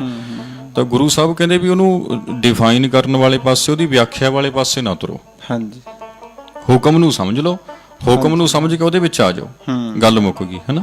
ਤਾਂ ਅੱਗੋਂ ਹੁਣ ਜਿਹੜੀ ਗੱਲ ਅੱਗੇ ਗੁਰੂ ਸਾਹਿਬ ਨੇ ਕੀਤੀ ਆ, ਉਹ ਕਹਿੰਦੇ ਵੀ ਹੁਕਮੀ ਹੋਵਣ ਜੀ, ਜਿੰਨੇ ਵੀ ਜੀਵ ਜੰਤੂ ਨੇ, ਇਹ ਜੀਵ ਜੰਤੂ ਵੀ ਸਾਰੇ ਦੇ ਸਾਰੇ ਹੁਕਮ ਦੇ ਵਿੱਚ, ਨੇਮ ਦੇ ਵਿੱਚ ਹੀ ਬਣ ਰਹੇ ਨੇ, ਹੈਨਾ। ਹੁਕਮ ਮਿਲਾ ਵਡਿਆਈ, ਨੇਮ ਦੇ ਵਿੱਚ ਹੀ ਇਹਨਾਂ ਨੂੰ ਵਡਿਆਈ ਮਿਲੀ ਹੋਈ ਆ। ਹਰ ਇੱਕ ਕੋਲ ਆਪੋ ਆਪਣਾ ਗੁਣ ਹੈ। ਜਦੋਂ ਤੁਸੀਂ ਕੋਇਲ ਦੀ ਗੱਲ ਕੀਤੀ ਹੈ, ਰੰਗ ਤਾਂ ਬੇਸ਼ੱਕ ਉਹਦਾ ਕਾਲਾ, ਰੰਗ ਦੇਖ ਕੇ ਤਾਂ ਨਹੀਂ ਕੋਈ ਉਹਦੀ ਉਸਤਤ ਕਰਦਾ, ਪਰ ਜਿਹੜੀ ਉਹਦੀ ਆਵਾਜ਼ ਹੈ, ਉਹਦੇ ਕਰਕੇ ਵਡਿਆਈ ਹੈ ਉਸ ਨੂੰ। ਜਾਂ ਇੱਥੇ ਆਪਾਂ ਹੋਰ ਇਹਨੂੰ ਗਹਿਰੇ ਭਾਵ ਦੇ ਵਿੱਚ ਸਮਝਣਾ, ਜਿਵੇਂ ਨੇਮ ਆਪਾਂ ਕਹਿੰਦੇ ਆ ਨਾ ਵੀ ਪੂਰੇ ਕਰਤੇ, ਉਧਰੋਂ ਵੀ ਆਪਾਂ ਹੁਣੇ ਗੱਲ ਕਰਕੇ ਗਏ ਫਸਲਾਂ ਦੇ, ਜਾਂ ਸਾਇੰਸਦਾਨ ਵਿਗਿਆਨੀਆਂ ਨੇ, ਏਦਾਂ ਹੀ ਮਨੁੱਖ ਜੇ ਸ਼ੁਭ ਗੁਣ ਗ੍ਰਹਿਣ ਕਰਦਾ ਤਾਂ ਉਹਨੂੰ ਵਡਿਆਈ ਮਿਲਣੀ ਹੈ, ਪਰ ਜੇ ਉਹ ਔਗਣਾਂ ਨੂੰ ਗ੍ਰਹਿਣ ਕਰਦਾ ਤਾਂ ਫਿਰ ਦੂਜੇ ਪਾਸੇ ਗੁਰੂ ਪਾਤਸ਼ਾਹ ਨੇ ਉਹ ਵੀ ਉਦਾਂ ਦਾ ਦਿੱਤਾ ਹੈ, ਉਹ ਤਕਰੀਬਨ ਆਪਾਂ ਆਪਣੇ ਤੇ ਵੀ ਡਿਪੈਂਡ ਕਰਦੀ ਹੈ ਗੱਲ ਵੀ ਮਨੁੱਖ ਚੰਗੇ ਪਾਸੇ ਚੱਲਦਾ ਹੈ ਬਿਲਕੁਲ। ਤਾਂ ਸਮਝਦਾਰ ਬੰਦਾ ਜ਼ਰੂਰ ਉਹਦੀ ਤਾਰੀਫ ਕਰਦਾ ਹੈ। ਹਾਂ, ਇਹ ਵੱਖਰੀ ਗੱਲ ਹੈ ਵੀ ਜਿਹੜੇ ਝੂਠ ਦੇ ਵਿੱਚ ਉਲਝੇ ਹੋਏ ਲੋਕ ਨੇ, ਹੋ ਸਕਦਾ ਉਹ ਮਾੜਾ ਹੀ ਕਹਿਣ, ਪਰ ਜਦੋਂ ਉਹ ਹਾਂਜੀ ਹਾਂ, ਉਹ ਤਾਂ ਚੰਗੇ ਕਹਿੰਦੇ ਰਸਤੇ ਹੀ ਤੇ ਨੇ ਨਾ ਜੀ। ਚੱਲਦਾ ਹੈ, ਹਾਂ, ਸਮਝਦਾਰ ਵਿਅਕਤੀ ਉਹਦੀ ਵਡਿਆਈ ਜ਼ਰੂਰ ਕਰਦਾ ਹੈ ਵੀ ਹਾਂ ਬਿਲਕੁਲ। ਵਾਕਈ ਇਹ ਸਰਾਹੁਣਯੋਗ ਹੈ। ਹਾਂ, ਉਹ ਵਡਿਆਈ ਉਹੀ ਕਰੂਗਾ ਜਿਹਦੀ ਉੱਥੋਂ ਤੱਕ ਸਮਝ ਹੋਈ ਹੈਗੀ ਆ। ਹਾਂਜੀ ਜਿਹਦੀ ਨਹੀਂ ਹੈਗੀ ਉਹ ਨਹੀਂ ਕਰ ਸਕਦਾ, ਕਿਉਂਕਿ ਉਹਦੇ ਸਮਝ ਤੋਂ ਪਰੇ ਦੀ ਗੱਲ ਆ। ਉਹ ਸਮਝ ਤੋਂ ਪਰੇ ਦੀ ਹੋਣ ਕਰਕੇ ਫਿਰ ਉਹ ਨਿੰਦਿਆ ਹੀ ਕਰੇਗਾ, ਹੈਨਾ। ਉੱਥੇ ਵੀ ਜਿਹੜਾ ਸਿਆਣਾ ਹੋਊ ਉਹ ਚੁੱਪ ਰਹਿ ਜੂ, ਹੈਨਾ। ਜਿਹੜਾ ਚੁੱਪ ਰਹੇਗਾ ਉਹਦੀ ਸਿਆਣਪ ਮੰਨੋ। ਚਲੋ ਵਡਿਆਈ ਨਹੀਂ ਕੀਤੀ ਪਰ ਚੁੱਪ ਰਹਿ ਗਿਆ। ਹਾਂਜੀ ਹਾਂਜੀ। ਪਰ ਜਿਹੜਾ ਉੱਥੇ ਉਹ ਦੂਸਰੇ ਪਾਸੇ ਤੁਰ ਪੈਂਦਾ ਤਾਂ ਇਹਦਾ ਮਤਲਬ ਇਹੀ ਆ ਵੀ ਉਹ ਨਹੀਂ ਸਮਝਦਾਰ ਹੈਗਾ, ਉਹਨੂੰ ਨਹੀਂ ਪਤਾ ਹੈਗਾ ਉਨੀ ਉਹਦੀ ਜਿਹੜੀ ਜਾਂ ਫਿਰ ਕਿਸੇ ਨਾ ਕਿਸੇ ਕਾਰਨ ਕਰਕੇ ਵੀ ਅੱਜ ਆਪਾਂ ਵੇਖਦੇ ਆਂ, ਬਾਕੀ ਦਿੰਦਾ ਹੁੰਦਾ ਵੀ ਹਾਂ ਉਹ ਵਿਅਕਤੀ ਸੱਤ ਚੱਲਦਾ, ਇੱਕੋ ਵਿਰੋਧ ਕਰੀ ਜਾਂਦਾ ਹੁੰਦਾ ਉਹਦਾ, ਜਾਂ ਕੋਈ ਆਪਣਾ ਸਵਾਰਥ, ਕੁਝ ਨਾ ਕੁਝ ਇਦਾਂ ਦੀਆਂ ਗੱਲਾਂ ਵੀ ਸਾਹਮਣੇ ਆ ਜਾਂਦੀਆਂ ਨੇ ਵਿਰੋਧ ਕਰਨ ਵਾਲੇ ਦੀਆਂ। ਚਲੋ ਉਹ ਖੈਰ ਆਪੋ ਆਪਣੀ ਸਮਝ। ਹਾਂ ਬਿਲਕੁਲ ਜੀ, ਬਿਲਕੁਲ। ਉਹ ਵਿਸ਼ਾ ਚਲੋ ਉਸ ਪਾਸੇ ਦਾ ਹੈਗਾ, ਪਰ ਜਿਹੜੀ ਵੱਡੀ ਗੱਲ ਹੈ ਉਹ ਇਹੀ ਹੈ ਜੀ ਬਈ ਹੁਕਮ ਦੇ ਵਿੱਚ ਹੀ ਸਾਨੂੰ ਵਡਿਆਈ ਹੈ, ਹੈਨਾ। ਨੇਮਾਂ ਨੂੰ ਸਮਝਣ ਨਾਲ ਹੀ ਵਡਿਆਈ ਹੈ। ਹਾਂਜੀ ਹਾਂਜੀ। ਜਦੋਂ ਆਪਾਂ ਇਹਨਾਂ ਨੇਮਾਂ ਨੂੰ ਸਮਝ ਲਾਂਗੇ, ਸਮਝ ਕੇ ਉਹਨਾਂ ਦੇ ਅਨੁਸਾਰ ਆਪਾਂ ਚੱਲਾਂਗੇ, ਆਪੇ ਵਡਿਆਈ ਹੈ। ਜੇ ਆਪਾਂ ਉਹਨਾਂ ਨੂੰ ਭੰਗ ਕਰਾਂਗੇ ਫਿਰ ਤਾਂ ਲੋਕਾਂ ਨੇ ਮਤਲਬ ਲਾਹਨਤ ਪਾਉਣੀ ਹੈ, ਹਨਾ, ਮਾੜਾ ਹੀ ਆਖਣਾ। ਹਾਂਜੀ ਹਾਂਜੀ ਬਿਲਕੁਲ ਜੀ। ਉਹ ਉਵੇਂ ਵੀ ਆਪਾਂ ਦੇਖ ਲਈਏ, ਹੁਣ ਮੰਨ ਲਓ ਬਈ ਆਪਾਂ ਕੋਈ ਬੂਟਾ ਲਾ ਲਿਆ, ਇੱਕ ਨੂੰ ਉਹਦੇ ਸਾਰੇ ਨੇਮ ਸਮਝ ਨੇ, ਹਨਾ, ਪਤਾ ਹੈ ਉਹਨੂੰ ਵੀ ਇਹਨੂੰ ਖਾਦ ਕਿੰਨੀ ਕੁ ਦੇਣੀ ਹੈ, ਇਹਦੇ ਉੱਪਰ ਛਿੜਕਾਅ ਵਗੈਰਾ ਕਿਵੇਂ ਕਰਨਾ, ਪਾਣੀ ਦੇਣਾ, ਉਹਨੂੰ ਗੁੱਡਣਾ ਵਗੈਰਾ ਕੀ ਹੈ, ਹਨਾ, ਸਾਰਾ ਇੱਕ ਨੂੰ ਪਤਾ ਨਹੀਂ। ਹਾਂਜੀ। ਉਹ ਜਿਹਨੂੰ ਪਤਾ ਨਹੀਂ ਬਿਨਾਂ ਸਮਝ ਲਏ ਜਾ ਕੇ ਪੰਗੇ ਲੈਣ ਲੱਗ ਗਿਆ, ਉਹ ਨਾਲੇ ਤਾਂ ਉਹਦਾ ਨੁਕਸਾਨ ਕਰੂਗਾ, ਨਾਲੇ ਖੁਦ ਆਪ ਗਾਲਾਂ ਖਾਊ, ਹੈਨਾ। ਮਾਲਕ ਤਾਂ ਉਹਨੂੰ ਆਖੂਗਾ ਹੀ ਜੇ ਤੈਨੂੰ ਨਹੀਂ ਸੀ ਪਤਾ ਨਾ ਪੰਗੇ ਲੈਂਦਾ। ਜੇ ਨੇਮ ਨੂੰ ਸਮਝੇ ਕਿਸੇ ਵੀ ਚੀਜ਼ ਦਾ, ਇਹ ਤਾਂ ਆਪਾਂ ਸਿਰਫ ਇੱਕ ਉਦਾਹਰਨ ਲਈ ਹੈ। ਉਦਾਹਰਨ ਹੋਰ ਵੀ ਚਲੋ ਤੁਹਾਡੇ ਵੀ ਠੀਕ ਹੈ। ਹੁਣ ਆਪਾਂ ਲਾਈਟ ਤਕਰੀਬਨ ਹਰ ਇੱਕ ਦੇ ਘਰ ਦੇ ਵਿੱਚ ਹੈ, ਆਪਾਂ ਤਾਰਾਂ ਪਾਉਣੇ ਆ, ਕਿੰਨਾ ਕੰਮ ਲੈ ਲੈਣੇ ਆ, ਪੱਖਾ, ਲਾਈਟ, ਸਭ ਕੁਝ ਆਪਾਂ ਵੀ ਆ ਜੋ ਚੱਲ ਰਿਹਾ ਸਿਸਟਮ ਸਾਰਾ ਲਾਈਟ ਤੇ ਹੀ ਹੈ। ਪਰ ਜਿਹੜੇ ਨੂੰ ਨਹੀਂ ਪਤਾ, ਹੁਣ ਪਲੱਗ ਦੇ ਵਿੱਚ ਲਾਈਟਾਂ ਪਾਉਣ ਲੱਗਿਆ ਉਂਗਲ ਪਾ ਲਿਓ, ਆਪਣਾ ਆਪ ਖਤਮ ਵੀ ਕਰ ਸਕਦਾ, ਕਰੂਗਾ ਜੀ। ਨਹੀਂ ਪਤਾ ਉਹਨੂੰ, ਨਹੀਂ ਉਹ ਨੇਮ ਨਹੀਂ ਸਮਝਿਆ ਉਹਨੇ, ਹੈਨਾ। ਜਿਹੜੀ ਸੰਸਾਰ ਵਿੱਚ ਵਿਚਰਦਿਆਂ, ਦੁਨੀਆ ਦੇ ਵਿੱਚ ਰਹਿੰਦਿਆਂ ਆਪਣੀ ਜ਼ਿੰਦਗੀ ਨੂੰ ਚੰਗਾ ਬਣਾਉਣ ਵਾਸਤੇ ਆਪਾਂ ਨੂੰ ਇਹਨਾਂ ਨਿਯਮਾਂ ਦੀ ਥੋੜੀ ਬਹੁਤ ਸਮਝ ਹੋਣੀ ਚਾਹੀਦੀ ਹੈ। ਬਿਲਕੁਲ, ਹੈਨਾ। ਜਿੰਨੀ ਹੋਏਗੀ ਓਨੀ ਹੀ ਵਡਿਆਈ ਆ, ਓਨਾ ਹੀ ਆਪਾਂ ਨੂੰ ਜਿਹੜਾ ਹੈਗਾ ਆਪਣੀ ਜ਼ਿੰਦਗੀ ਸੌਖੀ ਬਣ ਜਾਣੀ ਹੈ, ਆਪਣੇ ਕਰਕੇ ਅੱਗੇ ਜਿਹੜਾ ਸਮਾਜ ਹੈ ਉਹ ਚੰਗਾ ਬਣ ਜਾਣਾ, ਹੈਨਾ। ਤਾਂ ਅੱਗੋਂ ਗੁਰੂ ਸਾਹਿਬ ਕਹਿੰਦੇ ਆ ਵੀ ਹੁਕਮ ਹੀ ਉੱਤਮ ਨੀਚ, ਹੁਕਮ ਲਿਖ ਦੁੱਖ ਸੁੱਖ ਪਾਈਏ। ਹੁਣ ਆਹ ਗੱਲ ਵੀ ਬੜੀ ਜ਼ਬਰਦਸਤ ਹੈ ਬਹੁਤ। ਹਾਂਜੀ ਹਾਂਜੀ, ਵਾਕਈ ਵਾਕਈ। ਹਾਂ, ਤਾਂ ਗੁਰੂ ਸਾਹਿਬ ਕਹਿੰਦੇ ਵੀ ਹੁਕਮ ਹੀ ਉੱਤਮ ਨੀਚ, ਜਿਹੜੇ ਉੱਤਮ ਤੇ ਨੀਚ, ਚੰਗੇ ਤੇ ਮਾੜੇ ਨੇ, ਜਿਨ੍ਹਾਂ ਨੂੰ ਅਸੀਂ ਸਮਝਦੇ ਹਾਂ। ਕੁਦਰਤ ਨੇ ਤਾਂ ਨਹੀਂ ਚੰਗਾ ਮਾੜਾ ਕੋਈ ਬਣਾਇਆ, ਹੈਨਾ। ਉਹ ਪਰਮੇਸ਼ਰ ਦੇ ਹੁਕਮ ਦੇ ਵਿੱਚ ਤਾਂ ਸਭ ਕੁਝ ਹੀ ਚੰਗਾ ਬਣਿਆ, ਪਰ ਮਨੁੱਖ ਦੀ ਸਮਝ ਨੇ ਚੰਗਾ ਤੇ ਮਾੜਾ ਬਣਾਤਾ। ਜਿਵੇਂ ਆਪਾਂ ਕਹਿ ਲਈਏ ਵੀ ਦਿਮਾਗ ਜਿਹੜਾ ਹੈ ਸਾਰਿਆਂ ਕੋਲੇ ਆ, ਪਰ ਪੜ੍ਹ ਲਿਖ ਕੇ ਮਨੁੱਖ ਨੂੰ ਅਕਲ ਆਉਂਦੀ ਹੈ, ਦਿਮਾਗ ਦੀ ਵਰਤੋਂ ਕਰਨ ਦਾ ਜਿਹੜਾ ਹੈ ਤਰੀਕਾ ਮਿਲਦਾ ਹੈ। ਹਾਂਜੀ। ਤਾਂ ਉਹ ਮਤਲਬ ਹੁਕਮ ਹੀ ਉੱਤਮ ਨੀਚ, ਜਿਹੜੇ ਉੱਤਮ ਤੇ ਨੀਚ ਨੇ, ਭਾਵ ਚੰਗੇ ਤੇ ਮਾੜੇ। ਇੱਥੇ ਨੀਚ ਨੂੰ ਆਪਾਂ ਉਹ ਜ਼ਾਤੀ ਸੂਚਕ ਜਿਹੜੀ ਭਾਵਨਾ ਉਹਦੇ ਵਿੱਚ ਆਪਾਂ ਉਸ ਪਾਸੇ ਨਹੀਂ ਲੈ ਕੇ ਜਾਣਾ। ਤਾਂ ਇੱਥੇ ਉੱਤਮ ਤੇ ਨੀਚ ਦਾ ਭਾਵ ਚੰਗੇ ਤੇ ਮਾੜੇ, ਹੈਨਾ। ਕੋਈ ਚੰਗਾ, ਕੋਈ ਨਹੀਂ ਚੰਗਾ ਹੈਗਾ। ਇਹ ਸਾਰੇ ਜਿਹੜੇ ਚੰਗੇ ਤੇ ਨਹੀਂ ਚੰਗੇ ਵਾਲੇ ਜਿਹੜੇ ਹੈਗੇ ਆ, ਇਹ ਸਾਰੇ ਨੇਮ ਦੇ ਵਿੱਚ ਹੀ ਨੇ, ਜਿਨ੍ਹਾਂ ਨੂੰ ਅਸੀਂ ਚੰਗੇ ਜਾਂ ਮਾੜੇ ਸਮਝਿਆ, ਹੈਨਾ। ਹੁਣ ਇੱਕ ਪਾਸੇ ਤਾਂ ਜੀ ਹੈਗਾ, ਤੁਸੀਂ ਗੱਲ ਕੀਤੀ ਸੀ ਮੋਰ ਦੀ, ਇੱਕ ਪਾਸੇ ਕਾਂ, ਹੈਨਾ। ਹੁਣ ਕਾਂ ਨੂੰ ਮਨੁੱਖ ਚੰਗਾ ਨਹੀਂ ਸਮਝਦਾ, ਸੂਰ ਨੂੰ ਕੋਈ ਚੰਗਾ ਨਹੀਂ ਸਮਝਦਾ, ਹੈਨਾ। ਪਰ ਕੁੱਤੇ ਘਰਾਂ 'ਚ ਪਾਲੇ ਹੁੰਦੇ ਆ, ਉਹ ਲਾਡ ਪਿਆਰ ਵੀ ਜਵਾਕ ਉਹਨਾਂ ਨਾਲ ਕਰਦੇ ਆ। ਉਹ ਹੁਣ ਜਿਹੜੇ ਚੰਗਾ ਤੇ ਮਾੜਾ ਸਾਡੀ ਦ੍ਰਿਸ਼ਟੀ 'ਚ ਬਣਿਆ, ਉੱਤਮ ਨੀਚ, ਉਹ ਹੈ ਅਸਲ 'ਚ ਉਹ ਵੀ ਇੱਕ ਨੇਮ ਦੇ ਵਿੱਚ, ਹੈਨਾ। ਜਦੋਂ ਅਸੀਂ ਇਹ ਸਮਝ ਲਿਆ ਵੀ ਉਹ ਵੀ ਇੱਕ ਨੇਮ ਦੇ ਵਿੱਚ ਹੀ ਬਣਿਆ ਹੋਇਆ, ਫਿਰ ਉਹ ਉੱਥੇ ਜਿਹੜੀ ਆਪਣੇ ਮਨ ਦੀ ਭਾਵਨਾ ਬਣੀ ਹੋਈ ਆ, ਉਹਨੇ ਵੀ ਇੱਕ ਬੈਲੈਂਸਡ ਹੋ ਜਾਣਾ, ਸਮਾਨ ਬਣ ਜਾਣਾ, ਹੈਨਾ ਜੀ। ਹੁਕਮ ਹੀ ਉੱਤਮ ਨੀਚ, ਹੁਕਮ ਲਿਖ, ਹੈਨਾ। ਵੀ ਜਿਹੜਾ ਪਰਮੇਸ਼ਰ ਦਾ ਲਿਖਿਆ ਹੋਇਆ ਹੁਕਮ ਆ, ਨੇਮ ਜਿਹੜਾ ਬਣਾਤਾ ਰੱਬ ਨੇ, ਦੁੱਖ ਸੁੱਖ ਪਾਈਆਂ, ਅਸੀਂ ਦੁੱਖ ਸੁੱਖ ਪਾਉਂਦੇ ਆ ਜ਼ਿੰਦਗੀ 'ਚ, ਆਪਾਂ ਪ੍ਰਾਪਤ ਕਰਦੇ ਆ। ਹੁਣ ਹੁਕਮ ਦੇ ਵਿੱਚ ਆਪਾਂ ਚੱਲਦੇ ਚੱਲਦੇ, ਜੇ ਤਾਂ ਹੁਕਮ ਦੇ ਅਨੁਸਾਰ ਚੱਲੀ ਗਏ, ਆਪਾਂ ਨੂੰ ਸੁੱਖ ਹੈ। ਜਿੱਥੇ ਆਪਾਂ ਹੁਕਮ ਦੀ ਉਲੰਘਣਾ ਕਰਤੀ, ਨੇਮ ਦੀ ਉਲੰਘਣਾ ਕਰ ਦਿੱਤੀ, ਉੱਥੇ ਹੀ ਦੁੱਖ ਹੈ, ਹੈਨਾ। ਹੁਣ ਜਿਹੜੀ ਗੱਲ ਤੁਸੀਂ ਬਿਜਲੀ ਵਾਲੀ ਕੀਤੀ, ਜਿੱਥੋਂ ਤੱਕ ਉਹਦੇ ਨੇਮਾਂ ਦੀ ਪਾਲਣਾ, ਉੱਥੋਂ ਤੱਕ ਸੁੱਖ ਹੈ।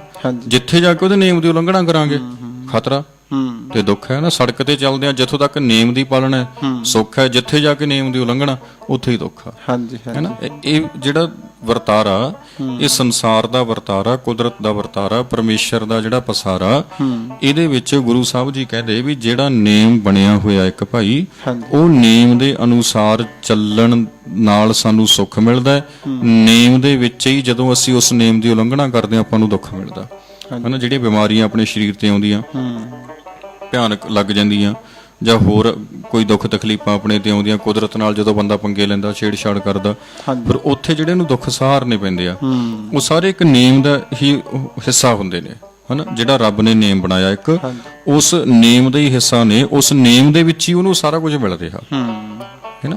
ਹੁਣ ਆਪਾਂ ਸੰਸਾਰ 'ਚ ਵੇਖਦੇ ਹਾਂ, ਕਈ ਕਹਿੰਦੇ ਵੀ ਇਹ ਕਿਵੇਂ ਹੁਕਮ 'ਚ ਕਿਵੇਂ। ਇੰਡੀਆ ਦਾ ਇੱਕ ਕਾਨੂੰਨ ਬਣ ਗਿਆ, ਹਨਾ, ਟ੍ਰੈਫਿਕ ਕਾਨੂੰਨ ਬਣ ਗਿਆ ਇੱਕ। ਹੁਣ ਟ੍ਰੈਫਿਕ ਕਾਨੂੰਨ ਦੇ ਵਿੱਚ ਜਿਹੜੇ ਤਾਂ ਕਾਨੂੰਨ ਦੀ ਪਾਲਣਾ ਕਰ ਰਹੇ ਆ, ਉਹਨਾਂ ਨੂੰ ਮਾਣ ਹੈ। ਜਿਹੜੇ ਉਹਦੀ ਪਾਲਣਾ ਨਹੀਂ ਕਰ ਰਹੇ, ਉਹ ਕਾਨੂੰਨ ਦੇ ਅਨੁਸਾਰ ਹੀ ਉਹਨਾਂ ਨੂੰ ਸਜ਼ਾ, ਹਨਾ। ਜੇ ਉਹਨਾਂ ਦਾ ਚਲਾਨ ਕੱਟਿਆ ਵੀ ਜਾਂਦਾ, ਜੇ ਉਹਨਾਂ ਨੂੰ ਕਿਸੇ ਥਾਂ ਤੇ ਜਾ ਕੇ ਭੁਗਤਾਨ ਵੀ ਕਰਨਾ ਪੈਂਦਾ, ਤਾਂ ਉਹ ਵੀ ਕਾਨੂੰਨ ਦਾ ਹੀ ਹਿੱਸਾ, ਹਨਾ। ਜਿਹੜਾ ਮਾਣ ਮਿਲਣਾ, ਉਹਨਾਂ ਨੂੰ ਸਤਿਕਾਰ ਮਿਲਣਾ, ਉਹ ਵੀ ਕਾਨੂੰਨ ਦਾ ਹੀ ਹਿੱਸਾ। ਏਦਾਂ ਹੀ ਪਰਮੇਸ਼ਰ ਦਾ ਸਾਜਿਆ ਹੋਇਆ ਜਿਹੜਾ ਨੇਮ ਹੈ ਸੰਸਾਰ ਦਾ, ਜਿਹਦੇ ਰਾਹੀਂ ਸੰਸਾਰ ਬਣ ਰਿਹਾ ਹੈ, ਬਨਸਪਤੀ ਬਣ ਰਹੀ ਹੈ, ਜੀਵ ਜੰਤੂ ਬਣ ਰਹੇ ਨੇ, ਦਰਿਆ ਵਗੈਰਾ ਚੱਲ ਰਹੇ ਨੇ, ਉਹ ਸਾਰੇ ਵਰਤਾਰੇ ਨੂੰ ਸਮਝ ਕੇ ਚੱਲਾਂਗੇ ਤਾਂ ਸੁੱਖ ਹੈ। ਜਦੋਂ ਉਸ ਵਰਤਾਰੇ ਨੂੰ ਸਮਝਣ ਦੀ ਥਾਂ ਤੇ ਆਪਾਂ ਉਹਦੀ ਉਲੰਘਣਾ ਨੇਮਾਂ ਦੀ ਕਰਾਂਗੇ, ਉੱਥੇ ਦੁੱਖ ਹੈ। ਹੁਣ ਅੱਜ ਸਰਕਾਰ ਵੀ ਦੇਖੋ ਜੀ, ਪਾਣੀਆਂ ਦੇ ਮਸਲੇ ਤੇ ਕਿੰਨੀ ਚਿੰਤਤ ਆ, ਪੰਜਾਬ ਦੇ ਪਾਣੀਆਂ ਦੇ ਮਸਲੇ ਤੇ ਕਿੰਨੀ ਚਿੰਤਤ ਹੈ, ਹਨਾ। ਜਿਹੜੇ ਬੁੱਧੀਜੀਵੀ ਵਰਗ ਆ ਪੰਜਾਬ ਦਾ, ਪਾਣੀਆਂ ਦੇ ਮਸਲੇ ਤੇ ਉਹ ਵੀ ਚਿੰਤਤ ਆ, ਬਿਲਕੁਲ ਜੀ, ਬਹੁਤ ਜ਼ਿਆਦਾ। ਹੁਣ ਇਹ ਨੌਬਤ ਕਿਉਂ ਆਈ? ਕਿਉਂਕਿ ਹੁਕਮ ਦੀ ਉਲੰਘਣਾ ਕੀਤੀ, ਹਨਾ। ਰੱਬ ਨੇ ਜਿਹੜਾ ਨੇਮ ਬਣਾਇਆ ਸੀ, ਰੱਬ ਨੇ ਤਾਂ ਉਹ ਜਿਹੜੀ ਨੇਮ ਦੇ ਵਿੱਚ ਦਰਿਆ ਦੇ ਤੇ, ਜੇ ਸਾਡੇ ਲੋਕਾਂ ਨੇ ਸਾਂਭੇ ਨਹੀਂ, ਉਹਨਾਂ ਨੂੰ ਸਾਂਭਣ ਦੀ ਥਾਂ ਤੇ ਡੂੰਘੇ ਬੋਰ ਕੀਤੇ, ਹੇਠਾਂ ਤੋਂ ਪਾਣੀ ਫੈਕਟਰੀਆਂ ਸਭ ਤੋਂ ਵੱਧ ਖਿੱਚ ਰਹੀਆਂ, ਹੈਨਾ। ਚਲੋ ਫਸਲਾਂ ਨੂੰ ਤਾਂ 6 ਮਹੀਨਿਆਂ ਬਾਅਦ ਪਾਣੀ ਦੇਣਾ ਪੈਂਦਾ, ਦਰਖਤਾਂ ਨੂੰ ਕੱਟਤਾ, ਹਾਂ, ਦਰਖਤਾਂ ਨੂੰ ਕੱਟ ਦਿੱਤਾ। ਹੁਣ ਉਹ ਨੇਮ ਨੂੰ ਸਮਝਿਆ ਨਹੀਂ, ਨੇਮ ਨੂੰ ਨਾ ਸਮਝਣ ਕਰਕੇ ਅੱਜ ਦੁੱਖ ਝੱਲਣਾ ਪੈ ਰਿਹਾ। ਉਹ ਇੱਕ ਨੂੰ ਨਹੀਂ ਹੈਗਾ, ਉਹ ਸਾਰਿਆਂ ਨੂੰ ਹੀ, ਕਿਉਂਕਿ ਸਾਰੇ ਉਸ ਚੀਜ਼ ਦਾ ਹਿੱਸਾ ਨੇ, ਬਿਲਕੁਲ। ਤਾਂ ਹੁਣ ਇਹ ਚੀਜ਼ ਨੂੰ ਆਪਾਂ ਸਮਝ ਕੇ ਜਦੋਂ ਆਪਾਂ ਇਹਨੂੰ ਸੰਸਾਰ 'ਚ ਲਾਗੂ ਕਰਾਂਗੇ, ਆਪੇ ਹੀ ਆਪਾਂ ਨੂੰ ਸੁੱਖ ਮਿਲਣਾ, ਆਪੇ ਹੀ ਸਾਰਾ ਸਮਾਜ ਸੁਖੀ ਹੋਣਾ। ਹੁਣ ਇਹ ਇਦਾਂ ਤਾਂ ਸਮਝਣ ਦੀ ਕੋਸ਼ਿਸ਼ ਨਹੀਂ ਹੁੰਦੀ, ਹੁਕਮ ਨੂੰ ਮਤਲਬ ਕਿਸੇ ਹੋਰ ਰੂਪ 'ਚ ਸਮਝਣ ਦਾ ਯਤਨ ਕੀਤਾ ਜਾਂਦਾ ਆਪਣੇ ਧਰਮ 'ਚ ਵੀ। ਬਾਕੀ ਦੂਸਰੀ ਗੱਲ ਇਹ ਵੀ ਹੈ ਨਾ, ਜਿਹੜੀ ਆਪਾਂ ਸਮਝਦੀ ਇਦਾਂ ਦੀ ਗੱਲ ਕਰਦੇ ਆ ਨਾ, ਹੁਣ ਤੇ ਥੋੜੀ ਜਾਗਰੂਕਤਾ ਆਈ ਹੈ, ਕੁਝ ਕੁ ਵਿਦਵਾਨ ਜਿਹੜੇ ਨੇ, ਕਥਾਵਾਚਕ ਜਾਂ ਪ੍ਰਚਾਰਕ ਕਹਿ ਲਈਏ, ਤੇ ਨਹੀਂ ਇਦੋਂ ਪਹਿਲਾਂ ਆਪਾਂ ਇਹ ਵੀ ਗੁਰਬਾਣੀ ਨੂੰ ਸਮਝਣ ਵਾਲੇ ਪਾਸੇ ਮਨੁੱਖ ਬਹੁਤ ਘੱਟ ਚੱਲੇ ਆ, ਬਹੁਤ ਘੱਟ ਚੱਲੇ, ਹਨਾ। ਜਿਹੜੀ ਸੋਚ ਗੁਰੂ ਨਾਨਕ ਪਾਤਸ਼ਾਹ ਨੇ ਦਿੱਤੀ ਸੀ ਸਮਾਜ ਨੂੰ ਸੋਹਣਾ ਬਣਾਉਣ ਦੇ ਲਈ, ਗੁਰਬਾਣੀ ਦੇ ਵਿੱਚ ਕਿਤਨਾ ਗਿਆਨ ਆਪਾਂ ਨੂੰ ਬਖਸ਼ਿਆ ਸੀ, ਪਰ ਉਹਨੂੰ ਸਮਝ ਕੇ ਕਮਾਉਣ ਦੀ ਬਜਾਏ ਜਾਦੂ ਟੂਣੇ ਦੇ ਵਾਂਗ ਬੜਾ ਜ਼ਿਆਦਾ, ਬਿਲਕੁਲ ਜੀ, ਮੰਤਰ ਜਾਪ ਜਿਹਾ ਬਣਾ ਦਿੱਤਾ ਇੱਕ ਗੁਰੂ ਗ੍ਰੰਥ ਸਾਹਿਬ ਦੀ ਬਾਣੀ ਨੂੰ, ਵੀ ਮੰਤਰ ਜਾਪ ਦੇ ਵਾਂਗ ਉਹ ਲੈ ਕੇ ਤੁਰਨ ਲੱਗ ਪਏ, ਹਨਾ। ਵੀ ਮਕੈਨੀਕਲ ਰੈਪੀਟੀਸ਼ਨ ਇਹਦਾ ਕਰੀ ਚੱਲੋ, ਇੱਕ ਤੁਕ ਲੈ ਲਓ, ਬਾਰ-ਬਾਰ ਰਿਪੀਟ ਕਰੀ ਜਾਓ। ਹੁਣ ਉਹਦੇ ਨਾਲ ਥੋੜੀ ਕੁਛ ਹੋਣਾ। ਹੁਣ ਆ ਇੱਕੋ ਹੀ ਤੁਕ ਹੈ ਜਿਹੜੀ, ਇੱਕ ਨਾ ਹੁਕਮੀ ਬਖਸ਼ੀਸ਼, ਸੌਰੀ, ਆ ਜਿਹੜੀ ਆਪਾਂ ਪਹਿਲਾਂ ਪੜ੍ਹ ਕੇ ਹਟਿਆ, ਹੁਕਮੀ ਉੱਤਮ ਨੀਚ, ਹੁਕਮ ਲਿਖ ਦੁੱਖ ਸੁੱਖ ਪਾਈਏ। ਹੁਣ ਇਸੇ ਨੂੰ ਜੇ ਸਮਝ ਕੇ ਵਧੀਆ ਤਰੀਕੇ ਨਾਲ ਲਾਗੂ ਕਰ ਲਈ, ਹਾਂ, ਬਹੁਤ ਜ਼ਿੰਦਗੀ ਸੁਧਰ ਸਕਦੀ। ਬਿਲਕੁਲ, ਇੱਕ ਤੁਕ ਨੇ ਜ਼ਿੰਦਗੀ ਸਵਾਰ ਦੇਣੀ, ਬਿਲਕੁਲ, ਜੇ ਇਹਨੂੰ ਸਮਝ ਕੇ ਜ਼ਿੰਦਗੀ 'ਚ ਲਾਗੂ ਕਰੀਏ। ਪਰ ਜਦੋਂ ਤੱਕ ਇਹ ਲਾਗੂ ਨਹੀਂ ਹੁੰਦੀ, ਉਦੋਂ ਤੱਕ ਨਹੀਂ ਕੁਛ ਬਣਦਾ। ਜਿੰਨਾ ਮਰਜ਼ੀ ਇਹਨੂੰ ਰਿਪੀਟ ਕਰ ਲਓ, ਜੋ ਮਰਜ਼ੀ ਕਰੀ ਜਾਓ, ਇੱਕ ਵਾਰੀ ਸਮਝ ਕੇ ਇੱਕ ਵਾਰ ਜ਼ਿੰਦਗੀ 'ਚ ਲਾਗੂ ਕਰ ਲਓ, ਉਸੇ ਦਿਨ ਜ਼ਿੰਦਗੀ ਬਦਲ ਜਾਣੀ ਆ ਅੱਗੇ, ਹਾਂ, ਹਨਾ। ਕਿਨਕਾ ਇੱਕ ਜੀ ਵਸਾਵੇ ਤਾਂ ਕਿ ਮਹਿਮਾ ਗਣੀ ਨਾ ਆਵੇ। ਗੱਲ ਤਾਂ ਉੱਥੇ ਬਸ ਉਹੀ ਸਮਝਣ ਦੀ ਹੈ ਵੀ ਕਣਕਾ ਮਾਤਰ ਜਿਹਨੇ ਸਮਝ ਲਿਆ। ਤਾਂ ਅੱਗੇ ਲਿਖਦੇ ਨੇ ਜੀ, ਇੱਕ ਨਾ ਹੁਕਮੀ ਬਖਸ਼ੀਸ਼, ਇੱਕ ਹੁਕਮੀ ਸਦਾ ਭਵਾਈਆਂ। ਇੱਕ ਨਾ ਇਹ ਬਹੁਵਚਨ ਸ਼ਬਦ ਹੈਗਾ, ਬਹੁਤਿਆਂ ਲਈ ਵਰਤਿਆ ਗਿਆ, ਹਨਾ। ਕਈ ਮਨੁੱਖ, ਹਾਂ, ਕਈ ਲੋਕਾਂ ਲਈ। ਕਈ ਤਾਂ ਇਹੋ ਜਿਹੇ ਨੇ ਜਿਹੜੇ ਹੁਕਮ ਦੇ ਵਿੱਚ ਆ ਗਏ, ਹਾਂਜੀ, ਬਖਸ਼ਿਸ਼ਾਂ ਪਾਉਂਦੇ ਆ, ਹਨਾ। ਰੱਬ ਦੀਆਂ ਵਡਿਆਈਆਂ ਮਿਲਦੀਆਂ, ਰੱਬ ਦੀਆਂ ਨਿਆਮਤਾਂ ਉਹਨਾਂ ਤੇ ਵਰਸਦੀਆਂ ਨੇ। ਇੱਕ ਹੁਕਮੀ ਸਦਾ ਭਵਾਈਆਂ, ਇੱਥੇ ਜਿਹੜਾ ਇੱਕ ਸ਼ਬਦ ਹੈ, ਈੜੀ ਨੂੰ ਸਿਹਾਰੀ, ਕੱਕੇ ਨੂੰ ਸਿਹਾਰੀ, ਇਹ ਗੁਰੂ ਗ੍ਰੰਥ ਸਾਹਿਬ 'ਚ ਜਿੱਥੇ ਵੀ ਜਾਏਗਾ, ਆਪਣੀ ਜਿਹੜੀ ਸੰਗਤ ਹੈਗੀ, ਦਰਸ਼ਕ ਹੈਗੇ ਨੇ, ਇਹ ਨੋਟ ਕਰਨ।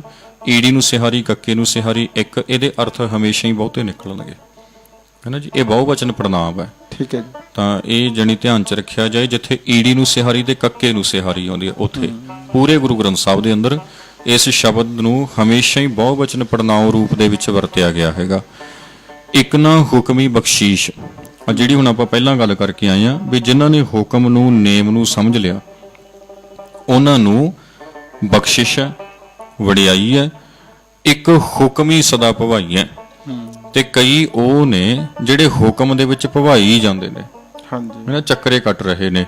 ਚੱਕਰ ਕੱਟਣ ਤੋਂ ਭਾਵ ਜਿਹੜੇ ਦੁਖੀ ਨੇ, ਹਾਂ, ਪ੍ਰਾਪਤ ਕੁਝ ਨਹੀਂ ਹੁੰਦਾ ਜਦੋਂ ਨਿਯਮਾਂ ਨੂੰ ਸਮਝਿਆ ਨਹੀਂ। ਹੁਣ ਟੱਕਰਾਂ ਮਾਰੀ ਨੌਲੇਜ ਤੋਂ ਬਿਨਾ, ਗਿਆਨ ਤੋਂ ਬਿਨਾ, ਜਾਣਕਾਰੀ ਤੋਂ ਬਿਨਾ ਜਾਣੀ ਮਨੁੱਖ ਸਮਾਂ ਤਾਂ ਬਰਬਾਦ ਕਰੀ ਜਾਂਦਾ। ਬਿਲਕੁਲ ਜੀ, ਪਰ ਉਹ ਕੰਮ ਨੂੰ ਸਿਰੇ ਨਹੀਂ ਨੇਪਰੇ ਨਹੀਂ ਕਰ ਸਕਦਾ, ਨਹੀਂ ਚਾੜ ਸਕਦਾ। ਜ਼ਿੰਦਗੀ 'ਚ ਸੁੱਖ ਹੀ ਨਹੀਂ ਆਉਂਦਾ, ਜ਼ਿੰਦਗੀ ਸੁਖਾਵੀ ਨਹੀਂ ਬਣਦੀ, ਜੀਵਨ 'ਚ ਸਮਾਨਤਾ ਨਹੀਂ ਆਉਂਦੀ, ਮੁਸੀਬਤਾਂ ਵਿੱਚੋਂ ਨਿਕਲਣਾ ਕਿਵੇਂ? ਹਲਕੇ ਭੱਜ ਤੋੜ ਆਪਣਾ ਜਿਹੜੇ ਹੈ ਭੱਜ ਦੌੜ ਬਹੁਤ ਜ਼ਿਆਦਾ ਕਰਦਾ। ਜਿਵੇਂ ਗੁਰੂ ਪਾਤਸ਼ਾਹ ਨੇ ਪਹਿਲੀ ਪੌੜੀ ਦੇ ਵਿੱਚ ਦੱਸੀ ਦਿੱਤਾ, ਸਾਰਾ ਕਲੀਅਰ ਕਰਤਾ ਵੀ ਇਧਰਲੇ ਪਾਸੇ ਨੂੰ ਤੇ ਮਨੁੱਖ ਚੱਲਿਆ ਜਾ ਰਿਹਾ ਹੈ। ਬਿਲਕੁਲ, ਬਹੁਤ ਜ਼ਿਆਦਾ ਯਤਨ ਕਰਦਾ।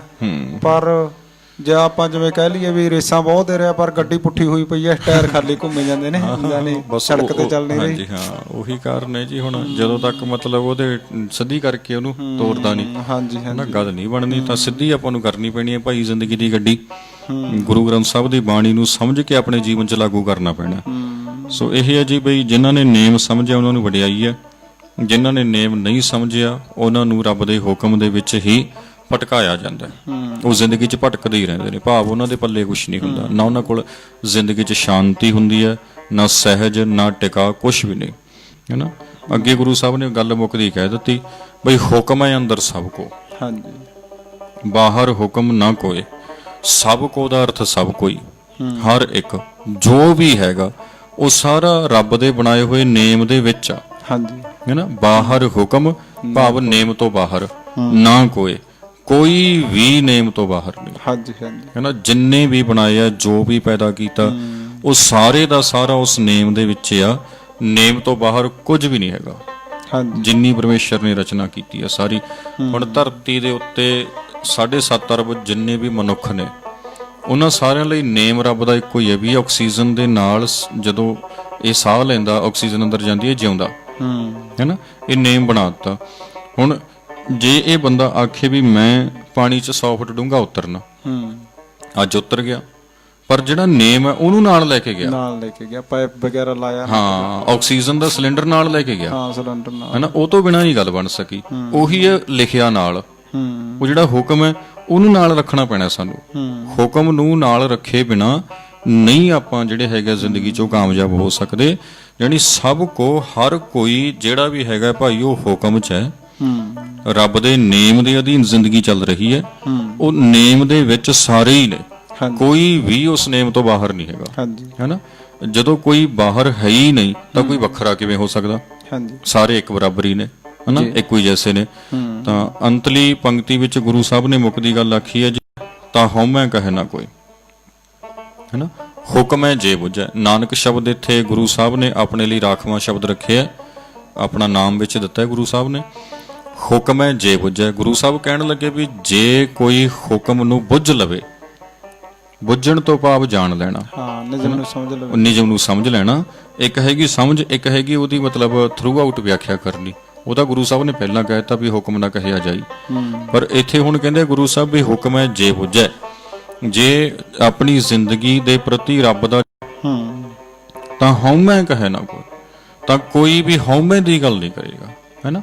ਹਉਮੈ ਤੋਂ ਭਾਵ ਵੱਖਰੇਵਾ, ਜਿਹੜੀ ਸੈਪਰੇਸ਼ਨ ਹੈਗੀ ਆ, ਜਿਹੜਾ ਇਹਨੇ ਆਪਣਾ ਤੇ ਕਣ ਕਣ ਵਿੱਚ ਵਿਆਪਕ ਰੱਬ ਨਾਲੋਂ ਵੱਖਰੇਵਾ ਪਾ ਲਿਆ, ਹੈ ਨਾ। ਭਾਵੇਂ ਉਹ ਜ਼ਾਤਾਂ ਦੇ ਆਧਾਰ ਤੇ ਪਾ ਲਿਆ, ਨੌਲੇਜ ਦੇ ਆਧਾਰ ਤੇ ਪਾ ਲਿਆ, ਭਾਵੇਂ ਉਹ ਅਮੀਰੀ ਗਰੀਬੀ ਦੇ ਆਧਾਰ ਤੇ ਪਾ ਲਿਆ ਵੱਖਰੇਵਾ, ਭਾਵੇਂ ਵੱਖ-ਵੱਖ ਜੀਵ ਜੰਤੂਆਂ ਦੇ ਆਧਾਰ ਤੇ ਪਾ ਲਿਆ, ਹੈ ਨਾ। ਉਹ ਜਿਹੜਾ ਜਿਹੜੀ ਵੱਖਰੇਵਾ ਹੈਗਾ ਉਸ ਵੱਖਰੇਵੇਂ ਨੂੰ ਮੇਟਿਆ ਜਾ ਸਕਦਾ ਹੈ ਹੁਕਮ ਨੂੰ ਸਮਝ ਕੇ, ਹੁਕਮ ਦੇ ਨਾਲ ਸਾਂਝ ਪਾ ਕੇ, ਨੇਮ ਦੇ ਅੰਦਰ ਆ ਕੇ। ਜਦੋਂ ਨੇਮ ਸਮਝ ਲਿਆ ਵੀ ਸਾਰੀ ਪ੍ਰਕਿਰਤੀ ਇਸੇ ਨੇਮ ਦੇ ਵਿੱਚ ਚੱਲ ਰਹੀ ਹੈ, ਹਨਾ, ਧਰਤੀ ਸੂਰਜ ਦੁਆਲੇ ਘੁੰਮ ਰਹੀ ਹੈ, ਸਾਰੇ ਗ੍ਰਹਿ ਘੁੰਮ ਰਹੇ ਨੇ, ਸਾਰੀ ਇੱਕਸਾਰ ਨੇ, ਸਾਰੀ ਮਨੁੱਖ ਪਰਮੇਸ਼ਰ ਦੇ ਹੁਕਮ 'ਚ ਪੈਦਾ ਹੋਏ ਨੇ, ਕੋਈ ਵੱਡਾ ਨਹੀਂ ਕੋਈ ਛੋਟਾ ਨਹੀਂ, ਹੈ ਨਾ। ਮੈਂ ਵੀ ਉਹਨਾਂ ਦੇ ਵਿੱਚੋਂ ਇੱਕ ਹੀ ਹਾਂ, ਮੈਂ ਵੀ ਉਹਨਾਂ ਦੇ ਵਿੱਚੋਂ ਇੱਕ ਆਪਣਾ ਹੰਕਾਰ ਵੀ ਆਪਾਂ ਕਹਿ ਸਕਦੇ ਹਾਂ ਵੀ ਖਤਮ ਹੋ ਜਾਂਦਾ, ਹੰਕਾਰ ਵੀ ਚਕਨਾਚੂਰ ਹੁੰਦਾ।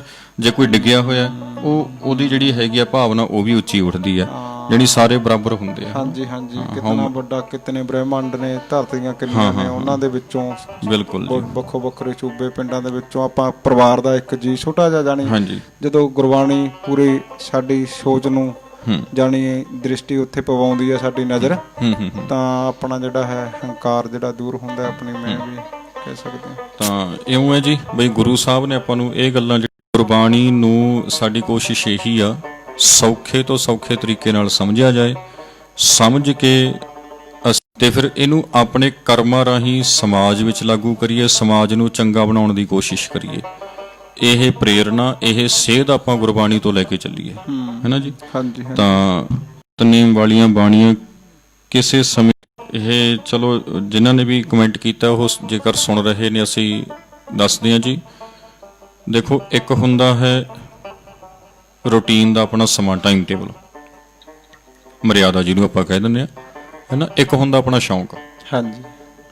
ਹੁਣ ਬੱਚਾ, ਉਹਨੂੰ ਆਪਾਂ ਸਕੂਲ ਚ ਲਾ ਦਿੱਤਾ, ਪੜ੍ਹਨ ਲਾ ਦਿੱਤਾ। ਹੁਣ ਜਦੋਂ ਸਕੂਲ ਜਾਂਦਾ ਤਾਂ ਉਹਦੇ 7-8 ਲੈਕਚਰ ਲੱਗਦੇ ਆ। ਹਾਂਜੀ। ਇੱਕ ਪੰਜਾਬੀ ਦਾ, ਇੱਕ ਇੰਗਲਿਸ਼ ਦਾ, ਇੱਕ ਮੈਥ ਦਾ, ਇੱਕ ਸਾਇੰਸ ਦਾ, ਇੱਕ ਸੋਸ਼ਲ ਸਟੱਡੀ ਦਾ, ਇੱਕ ਗੇਮ ਦਾ, ਇੱਕ ਕੰਪਿਊਟਰ ਦਾ, ਇੱਕ ਕਾਹਦਾ, ਹੈ ਨਾ। ਹਾਂਜੀ। ਉਹਦਾ ਜਿਹੜਾ ਉਹ ਟਾਈਮ ਟੇਬਲ ਹੈ ਉਹ ਤੈਅ ਆ। ਹਾਂਜੀ। ਵੀ ਉਹਦਾ ਪਹਿਲਾ ਲੈਕਚਰ ਇੰਗਲਿਸ਼ ਦਾ ਤਾਂ ਇੰਗਲਿਸ਼ ਦਾ ਹੀ ਆ, ਪਰ ਇਹਦਾ ਮਤਲਬ ਇਹ ਨਹੀਂ ਵੀ ਉਹਨੇ ਜਿਹੜੀ ਇੰਗਲਿਸ਼ ਆ ਉਹ ਪਹਿਲੇ ਲੈਕਚਰ 'ਚ ਪੜ੍ਹਨੀ ਆ।